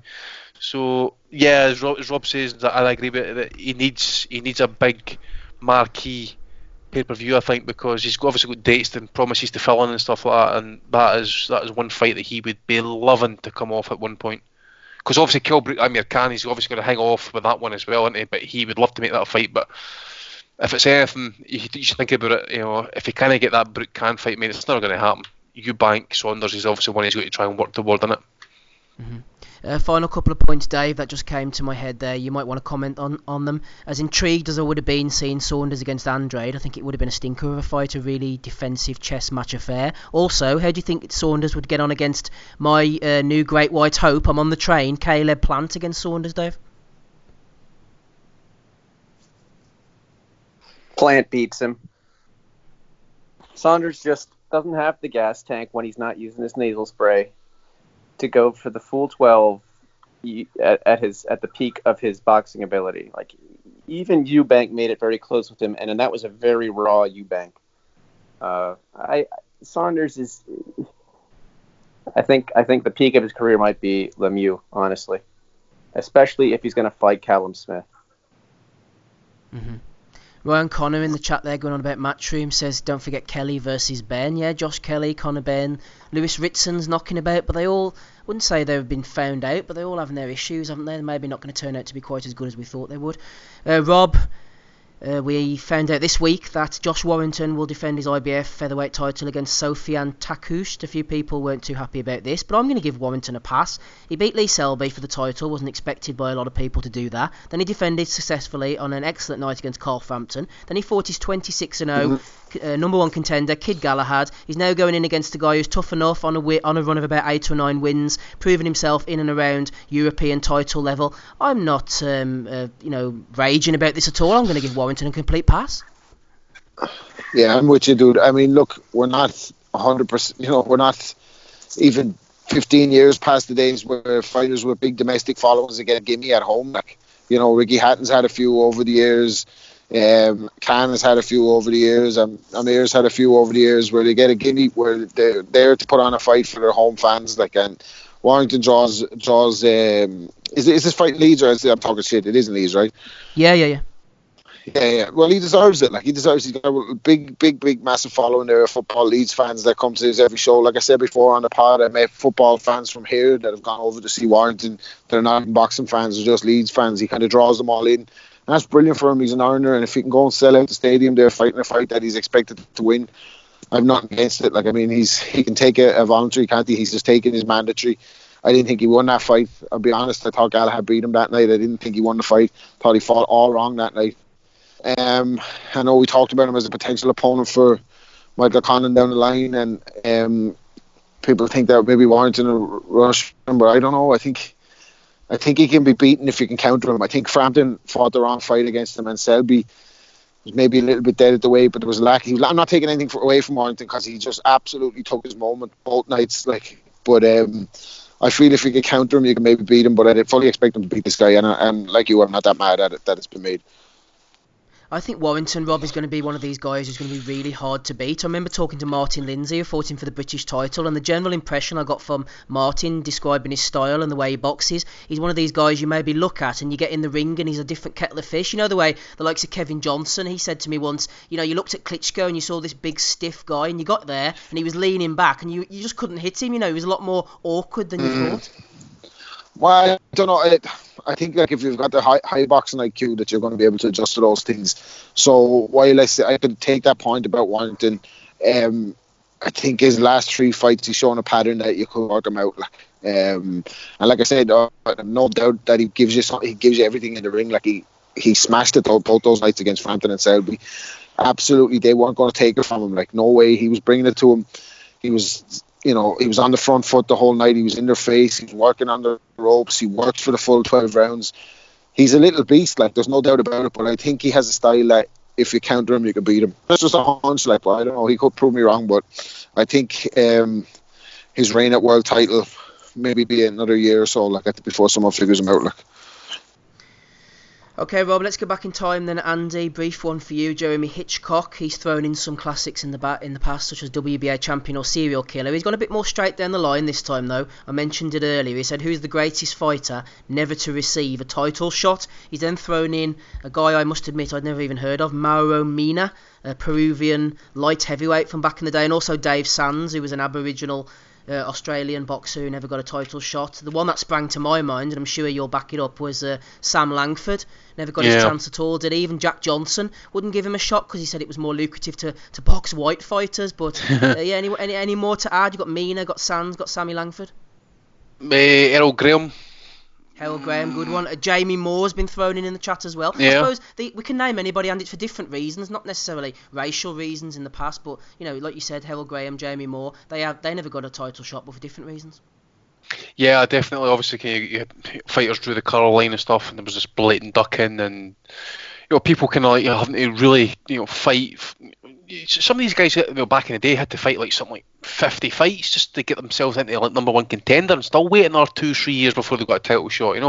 You could maybe say was Julian Jackson offered the title then? That fight, was that a title shot and he got knocked out, or was that not for a title? I was going to say the same, that he's definitely the best fighter I've seen in my lifetime that didn't win a world title. I thought that was for the title. I'm not sure because he was cruising, wasn't he? Like I'm sure it was a title fight. Maybe not. Julian Jackson, that was the one in Spain, wasn't it? That got butchered in Spain. There was the WBC was on the line for that one, I think. Yeah, so he did. At least got his opportunity. He never won one. Yeah, that's right. Yeah. Sorry, Andy, I'm confusing matters here. There was one fighter actually I'm thinking about. I was watching an old documentary. I can't remember if he did fight for a title or not, or what. But the light heavyweight James Scott. Remember he was in Railway prison. All the guys had to go to him and fight him in prison. Remember Dwight Kyle we fought we did there. That on the Patreon, didn't we? He beat wasn't it Eddie Mustafa Mohammed he beat inside the prison, and he was like number one contender for the WBC. And all of a sudden, and HBO were in the prison and everything. There was a great atmosphere, and then the WBA, I think it was actually, said we don't want this to happen because it's given a bad look. Sent the wrong message. It's in a prison. He beat Eddie Mustafa Mohammed, Yaki Lopez, and I think it was Richie Cates, all behind prison, by the way. And he then fought, I can't remember if he was champ at the time. I don't think he was, Cal Wee. So, he fought some. Can you imagine that happening nowadays, by the way? You can imagine like Bernard Hopkins being absolutely incredible. Incredible. I was going to say Spadafora never won a world title, did he? Yeah, no. He was IBF champion, wasn't he? Was he? Yeah, pretty sure he was. He fought Leonard Doreen for the IBF because it was IBF, right. Freud was WBC, Casamayor was WBA, and Freitas was WBO. There's some useless knowledge for you, Andy. There's good man Wellings. Jesus Christ, you're sharp, right, man. You're right there. You're right. You mentioned Dorn, the old Romanian guy. I remember him. Yep. Gatti knocked him out with a body shot, didn't he, in the second round? Yep. Yeah. He also had a fight of the year contender as well against somebody at the minute. It was in America. He may have had 2 fights with this guy. I'll go find his name now. Give me a second. I'd give an honourable mention to Eamon McGee, even though he wasn't kind of blackballed and kept away from the title. It was probably he was instrumental in it. To say the least, he was instrumental in his own downfall, but I think he had enough natural talent that he could have operated at world level if he was fully dedicated or if circumstances surrounded his life were a little bit different. There you go. If you go and watch the fights with Raul Balbi, the 2 fights there, I forget, I think it might be the first fight actually. It was quite a close fight and it was meant to be a war as well. There we go. Go and have a look at that one. Yeah, on Scott, actually, he's a fascinating character, and I'm really Emmanuel Augustus is one. Emmanuel Augustus, yeah, he sort of slid into journeyman mode a little bit, didn't he, Rob? Drunken master. Yeah, very talented. He had a problem with the drink, but like he was a phenomenal fighter. Like some of the shit he was doing in the ring was absolutely fantastic. Especially the Floyd fight. I'm sure Gabe's got access to him. He's not doing so well. I heard lately. He gets I heard ahead that. or something. Yeah, that's right. I think he was mates with Fagan as well. But I'd encourage anybody to go and watch the full Floyd fight with Floyd and Emmanuel Augustus. I think it's Emmanuel Burton he was known as then. And he gives Floyd a hell of a fight. Floyd's referred to it a couple of times. He's so awkward, so unorthodox, and he couldn't work him out. It was brilliant watching. But I guess his activities again outside the ring kind of led to that. Like, but on natural talent, he was up there. Like. Yeah, on James Scott, I mention him again because he is a fascinating story. Go and look up the YouTube documentary on him. So he was inside Railway State Prison, and while he was in prison, he beat Eddie Mustafa Mohammed, and he's right. He then went on to beat Richie Cates, who'd had an excellent fight with Matthew Saad Mohammed. He then went on to retire Bunny Johnson, who was a solid fighter on his stool. Yaki Lopez he was British as well. Yeah, he was a British British Jamaican, I think, wasn't he, Bunny Johnson? That's right. He fought Dennis Andries. Yep. There you go. That's right, Lopez dead right. As well. And they kept him away from the title because they said it was a bad luck, having someone in prison winning all these fights, and it was on HBO, and the WBA took him out the rankings. I can't understand how I don't know who this guy is. Yeah, I cannot understand for the life of me. I'm gonna watch this documentary. I don't know why I don't know who this guy is. Like, that's my era. He ended up getting let out. He was 19-2-1. His prison sentence ended up going about 30 odd years, and he got let out. And by that point, he had really bad dementia. And at age 70, he died in a nursing home in 2018. Oh well, I suppose we can mention then in the same breath Hurricane Carter. Even though I don't know if he was going to be shit as a middleweight, but it was good. Back in the day, I loved his quote. Loved his quote. And Larry King said to him, "Did you learn anything about yourself by watching Denzel play in a movie?" And he said, "Yeah, I learned I was a lot better looking than I thought." Right, before we go on to Belly of the Weeks then, everybody, Ben has put something in the chat regarding this MTK, Willy Wonka's Golden Contract. There's one confirmed at featherweight. Ryan Walsh is in this. This is a new boxing tournament. Great job boxing tournaments, as I said earlier. Lee Wood's going to be in it as well, and WBA number 7, Hayron Sakaras, not heard of him. Sure, he's great. Also, the Golden Contract MTK tournament at super lightweight. O'Hara Davis is in it, Tyrone McKenna is in it, and Anthony Yiggett. I think the good thing about this is, just off the cuff, Dave, MTK, you would imagine, would have the money, the resources to follow through on something like this and actually make the tournament work, and we won't have the same type of issues we've had in tournaments of the past. So hopefully this one will get off the ground, Dave. What's your initial thoughts? Hot take? I don't give a shit. Dave doesn't give a shit about the MTK Golden Contract Tournament. Any other boys want to jump in quickly before we go on to Belly of the Weeks? Nobody else. What was that lineup again? I'm still trying to master the mute button here. Yeah, no, you're fine. So they're having this, I'm assuming it's an 8-man tournament. At super lightweight, we've got Anthony Yiggett throwing his name into the hat. We've also got Tyrone McKenna and O'Hara Davis, which sounds pretty interesting. And then down at featherweight, we've got Liam Walsh, and we've got, who else is it? Lee Wood, and this gentleman Sakaras, who's the WBA number 7 as well, has thrown his name into the hat. So I was saying, Andy, hopefully MTK will be able to at least get it over the line, and it will be a good idea. Yeah, I do back the tournaments and stuff like that, because you do get a semblance of good fights, and there's good intentions. I mean, they tried it back in the day when Lewis retired the first time, and they came back, and then they retired. They tried to kind of get a successor, so people wouldn't recognise as a Charles as the champion and stuff like that, so they tried to get tournaments involved. Of course, the mob was involved, and other promoters not involved, so the intentions in that are there. End of the day, MTK might have the muscle or the money to kind of make sure it doesn't fall through and stuff like that, but you can't legislate for injuries and stuff like that as well. So we'll wait and see. But some of those names get mentioned in that, it might be worth keeping a wee eye on, actually. I think so. It's actually Ryan Walsh, not Liam Walsh. Sorry, he was involved, so apologies to all involved there for an egregious error. Okay, let us get on to Belly of the Weeks before we finish up episode 335. Rob's still with us. Hey to Dave and Andy Patterson as well. Quite a few thrown in. As usual, Porky's Corner, I'd like to vote for Spencer X at Spencer Fearon. Chaps, due to his hypocrisy as usual. Yeah, there's too much to get involved in, but Spencer Fearon not happy with Porky Ross. Talking about a straightener maybe, bit of beef being sorted out in the ring between those two boys. Watch this space. Callum Neal has nominated Mark Tibbs. Tibbs was on Twitter vocally questioning why Dillian Whyte wasn't nominated for the British Boxing Board of Control Fighter of the Year award. he later deleted the tweet. Mark Tibbs wondering why Whyte wasn't nominated for the award. I think that's pretty self-explanatory there. Andy, you were having a bit of beef earlier with Matt. Matt 864115666. He was trying to bring Andre Ward in on his side to try and set you straight. Dre, set this fool straight. Keeps talking out the side of his neck like all the keyboard tough guys on Twitter. He was saying that Joshua has good movement, Andy. Foreman has good footwork. What's the meaning of this? It was just, I don't know what happened. Obviously, there was a bit of kind of back and forth from that with the news of the Saudi Arabia thing and stuff. So I don't know how he got involved in that. He just started mentioning that Joshua's got good movement. I was like, where? The only time I see Joshua moving is whenever he gets knocked down and that. That's the only time he scrambles back to his feet. Foreman, on the other hand, maybe in his earlier days he was quite good on his feet. He had a lot of bounce and stuff, but as his career went on in that, he was not what I call a fleety-footed fighter. Look at the Alex Stewart fight. He couldn't move. Go back. Even when he knocks Moore out, with just the lazy left jab, right hand, bang, bang, cartoon knockout, Moore just falls. Like, it was fucking, I don't know. He's hardly will of the wisp, like. Yeah, I know. It was the one thing with George Foreman was that he'd especially against Tommy Morris, and that movers always gave him problems. So if he just kept out his right hand, just circle to Foreman's what would be his left, keep out his right hand move. He'd had a decent left hook in that as well, to be honest with you. But as Foreman got older than that, he had to kind of adapt his style a wee bit, like cross arm defence and try and catch and shoot at the same time. But as I say, in his earlier days, he's maybe kind of a wee bit more bouncing on his feet and that. But he wasn't some great technician with his feet. Like, that's just no. I'm not having that.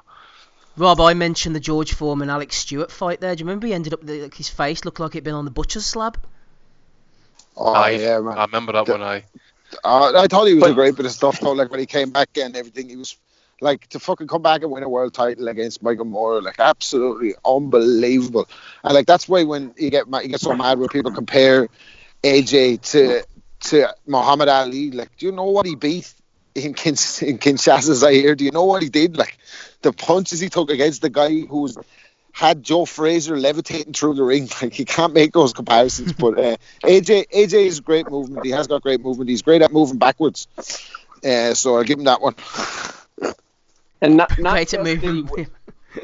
just did he win a world title, he won the lineal world title at age 45. Oh, you suckers! The Right to Rang magazine. Never again. Lineal. He's lineal.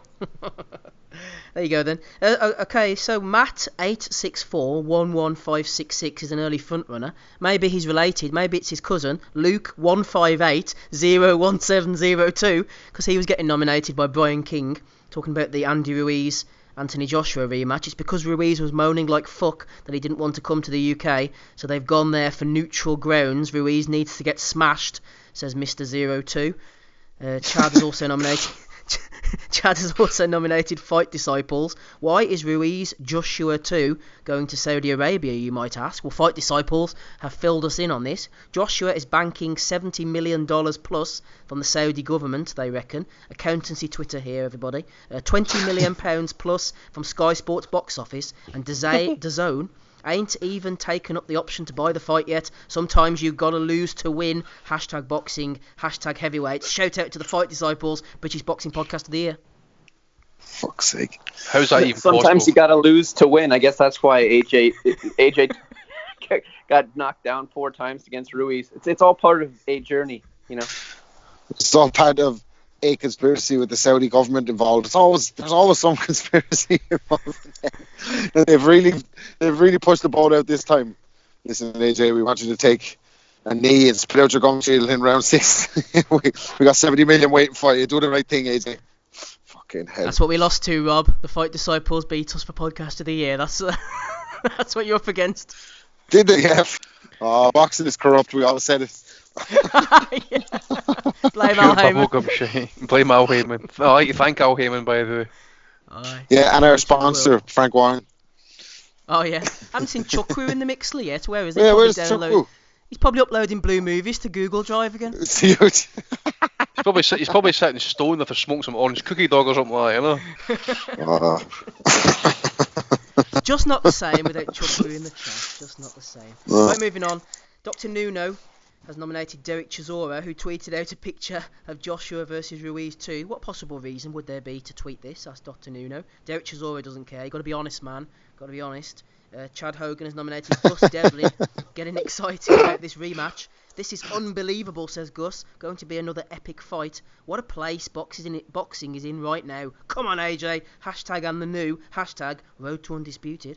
So this AJ loss seems to have done him some favours, I think, Andy. You know, everyone seems to be happy that he's lost. He's going to make more money than ever. Boxing's in a great place. What isn't there to like about this? Well, it would be brilliant if we get the same result. Put it that way. Yeah, that's a good point. Boxing would be in a great place for us. Can you imagine that actually if it was to go down, right? And fucking the thing is, you're not going to get like what happened in New York, people getting jiggy with it, getting the old cocaine and a few drinks and that to kind of loosen yourself off and that. Instead of this, you're going to have like a fucking bottle of water, a shemag and a Kalashnikov, fucking sitting in the fucking arena and stuff. It's just going to be shit. Absolutely deplorable. It's just going to have no atmosphere, and you'll be able to hear like people shouting between fucking instructions and all that sort of stuff. But as I say, I'm not hating on it at the end of the day. As I say, it's a world heavyweight title fight. So if it's going to go abroad, it goes abroad. And that I had hoped that it might land it in Germany. If it landed in Germany, I was going to go to there. So it is what it is, I suppose. It is what it is indeed. Turbo Tommy has nominated Fat Sam Jones for being an all-round fucking whopper. He's like a slim fast Tennessee, says Turbo Tommy. Blocked me during the week. This was to do with DAZN USA, Andy. There was a young lad of 17 making his pro debut. 6'4", cruiserweight. He did a backflip. DAZN said, ever seen a 6'4" boxer do a backflip after a KO in their pro debut? Well, now you have. And Sam Jones, Mr. Sam Jones 88, jumped in and said, I can go one better. I've seen a 6'6", 18.5 stone heavyweight do a flip after a KO on his debut. So there you go. Turbo Tommy has nominated him for that. Nathan Shaw has nominated Rosa_PFC for investing in the services of Anthony Fowler. Fowler put out a video message asking someone to be Rosa's best man. I think he charges for this service. So they've availed of Fowler there, Rob. Would you employ Anthony to do anything, Rob, apart from clear out your guttering or clean the skirting boards? Well, I tell you what, I definitely wouldn't be asking him to ask me for what kind of fuck shit is that anyway? That you're going to do that, like, oh, I'm getting married and this means a lot, bro. That's the way the young fellas are with their friends. And hey, bro, you're my bro. I love you, bro. He's like, hey, bro, I have a video for you. And Andy fella's like, oh, you better be Rosa's best man, or I'll come around your house and sort you out, kiddo.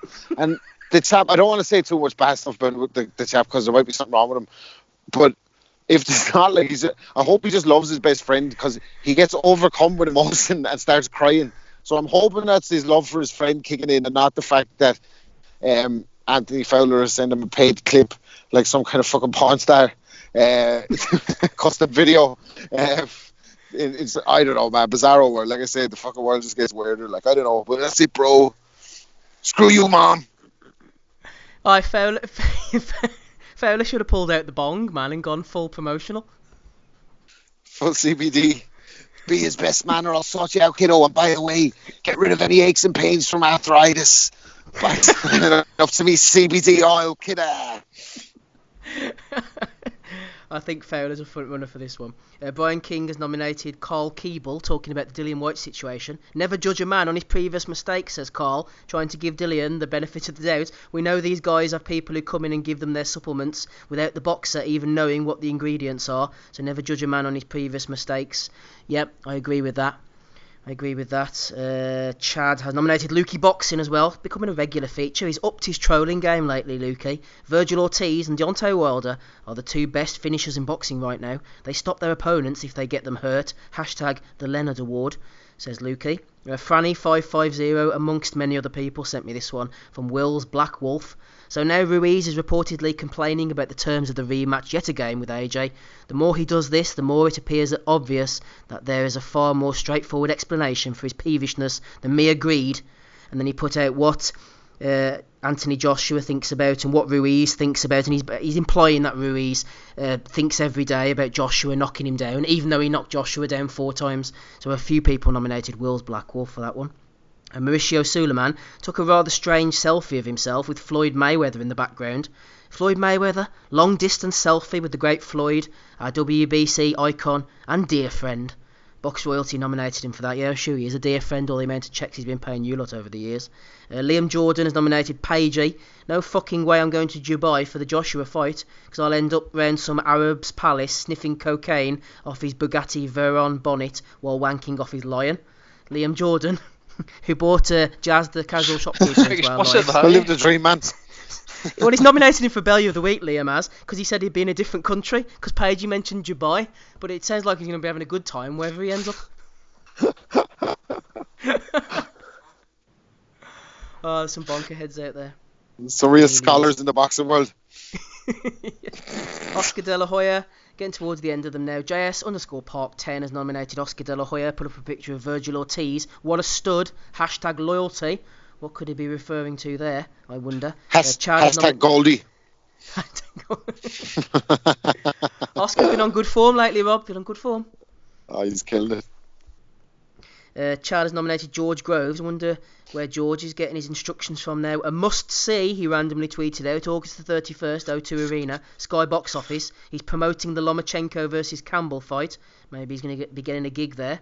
Zeconomics has nominated Julio Cesar Chavez Jr. He scored a first-round KO and called out Alfredo Angulo. Naturally, after you've beaten somebody up. That's the fight we all want to see.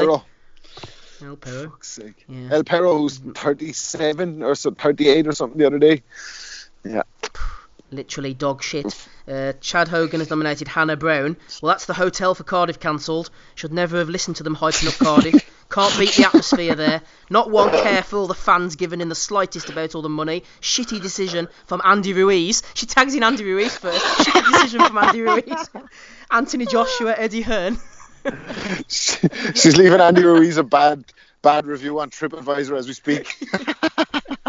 Yeah, Andy, it's all your fault. You stupid cow. For fuck's sake. And finally, Andy, you've nominated Ronald Burgess, 18. He knows this time, without AJ spiked and sedated, he is going to get seriously hammered. I tell you what, they've done some job, haven't they, lads? They've done some job, man. They've twisted it round so that everything is Ruiz's fault. He's ducking, he's shitting it, he's holding up, he's messing about the fans. This is some PR job. You got to hand it to them, like. Absolutely amazing.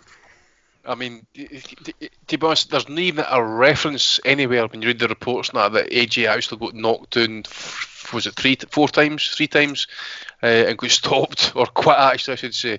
You know, I mean, there's like that's the delusion. It's incredible, man. I mean, you got people like Spencer Fearon coming out who's been told basically to keep a low profile of Steve Burns. It's amazing. You know, it's like, you know, Joshua mentioned neutral ground as if like New York was some kind of like hardship in that. You know, it was their fucking choice to go there. They wanted to go and crack America. They expected to run over Ruiz. Ruiz was meant to be cannon fodder. Ruiz took the fight in 2 weeks' notice. Now they need neutral ground so they can fucking. Ruiz from the West Coast anyway. Exactly. He's from Cali, like. People are saying, it was in Ruiz's backyard. Fucking Ruiz's for Cali, man. The fucking fight was in New York. So all of a sudden now they need neutral ground. As if it fucking played a part in the last fight because he got his fucking punt beaten. Yeah, that's a good point actually. So, say if you're flying from London to New York, you're looking like it's about halfway, like 6 hours, and then if you're flying from the west coast to the east coast, yeah, you're looking about another 5 hours, really, wouldn't you be? Exactly. Yeah, it's around the same distance, so that's that one. Work that out, yeah. The fucking delusion. I had some guy even arguing with me. I don't know if I put him up for Belly of the Week actually, but he was arguing with me and stuff like that. You know, it was like the titles are only on loan. On fucking loan. Lennox used to say that, didn't he? Do you remember about Rackman? He's got my titles on loan. Aye. Fuck, I Love Lennox. I think we're close to finding out that AJ and Lennox are two different kettles of fish. I think we're very close. You think so? I think we found that one out already. No, but I'd say, no, in terms of the rematch, like, another way, like, the Sky romantic pundits are like, Lennox did it against Hazim Rahman. He took back his titles. They're going to be on the same shit, like, had they, he was in South Africa or whatever. Like, they're going to be trying to sell the Lennox Lewis narrative. Like, but we're going to find out when that rematch comes that there's a big gulf between. Comparison. None can test. Lennox Lewis, man, come on. We all saw Lennox's career pretty much throughout. Like, I mean, come on. Yeah, he was brilliant. Yeah. We should take some bets though to see if Joshua's going to convert before this fight. Actually, I think he's already, man. I think he's already, but it's just not public. Yeah. Like, I'm pretty sure I've seen that somewhere before. But anyway, good luck to him. I've lost all respect for him if he has, actually, because he should come out and say it, because be a man about it, own it. That's why you never see him committing to a religion, going out with a man or a woman. It's keeping things neutral to please everybody, isn't it? The Joe Lewis syndrome, basically. Bit of that. Right, so Hannah Brown is a front runner for me. I liked that one. Also a bit of Fowler, can't beat a bit of Anthony, Oscar De La Hoya. Dave, anyone you want to throw in? Mauricio Suleiman having a good week. Will's Black Wolf got quite a lot of love. I just feel like all the excuse makers, all the Joshua, Dick Riders, I think they got to get it from me this week. Joshua Dick Riders. Any nominations from you, Rob? Yeah, I've got two good ones. Andy, I love the first one. AB said this week that he's retiring from boxing because he's getting that money in the street, and everybody knows if you're getting street money, that the place to talk about it is Instagram. So best of luck to AB. He's definitely going to fulfill Andy's prophecy of ending up in the slammer, because the tax man is going to be all over that. They're going to be sending audits left, right, and centre to Cincinnati right now. Broner says he's getting street money. Let's do these books and see what we can come up with. So I'm sure there's like missed alimony payments and probably some IRS issues on the horizon for Adrian. So maybe he will fulfill his own prophecy and Andy's of retiring from boxing and ended up. What is it, Andy? What's the term? Sucked it, fucked it, looking for a handout. Wouldn't sound the same if I said it. You know what I mean? Half panels will say that part. But yeah, AP. And then MJP, who tweeted out, I don't know if I can celebrate the fact that this fight is in Saudi Arabia, because I don't know if I'm going to be able to go at Eddie Hearn. And then classic virtue signaling that was. Yeah, props to Ben from Boxing News TV, who said, you already got cleared to attend a fight that was scheduled there this year, so you already know that you're allowed to go. So that was pretty good. Look. I might have to nominate her. Andy, any nominations from you, sir? And just footage of her on the dunes. Whoever made that fucking meme, man, absolutely brilliant. She's just in the background with her big arse on the dunes. It's fucking amazing. Is that the one with ISIS that got Leon Duns? Oh no, that was quality as well. That was brilliant, that one as well. MGP, no jewellery. No nomination for me still. I sent you my ones on Twitter now, but I'm gonna. Does Spencer Fearon got a nomination this week? Yes. I'm gonna vote for Spencer just because he had a complete meltdown and stuff like that. He's thinking like God's gonna intervene and fucking strike Porky doing that. That's gonna be a laugh. Well, I thought it was funny about that Poggy was kind of like saying that Spencer had lost his Sky contract and Spencer was denying it, but in the same breath threatening him. So if there's one way to go about losing your Sky contract, that's probably it. Like, but whoever the guy was that fucking asked this. Now I'm not going to criticize the poor guy too much to start crying, but the guy who asked Anthony Fowler to make a video to ask his mate to be his best man, he should get a fucking lifetime undisputed fucking straight into the fucking Bellew of the Week Hall of Fame for that. Like, whose idea was that? Like, did he not have anyone that he could? He obviously didn't have another fucking best man that he could run that one past. Like, he paid it. He paid for that. I'm gonna have 20 quid here spare. I'm gonna ask, that for Anthony Fowler. No, I don't know, mate. You do, man. Remember he fought Scott Fitzgerald. Didn't he lose that? Yeah. Why can't we get Scott Fitzgerald? Don't worry about that. This is so fucking weird. Like, I can't get over that one. So he's getting my vote anyway. That guy, whoever he was. Yeah, that's Rosa_PFC. Rosa, man, have a word, will you? For fuck's sake. The new best man, have a word with him. Sit him down, man, will you? For fuck's sake. Gonna have to slag him in the speeches for that. Yeah, Rob's convinced me, he's turned me. I'm gonna go for Rosa_PFC as well. Who are you going for, Andy, this week? Spencer. What about you, Dave? Final word to you. AJ Nuthuggers. AJ Nuthuggers. Looks like it's Fells then. Sending the boys round for Rosa_PFC. Congratulations, Rosa. You are the belly of the week for episode 335. Well done, sir. Maybe they'll play you, Rob. Maybe they'll play you. They'll play you from the field at the wedding. That's so sick. He got another video message now, and he got that one for free. It's a great week for him.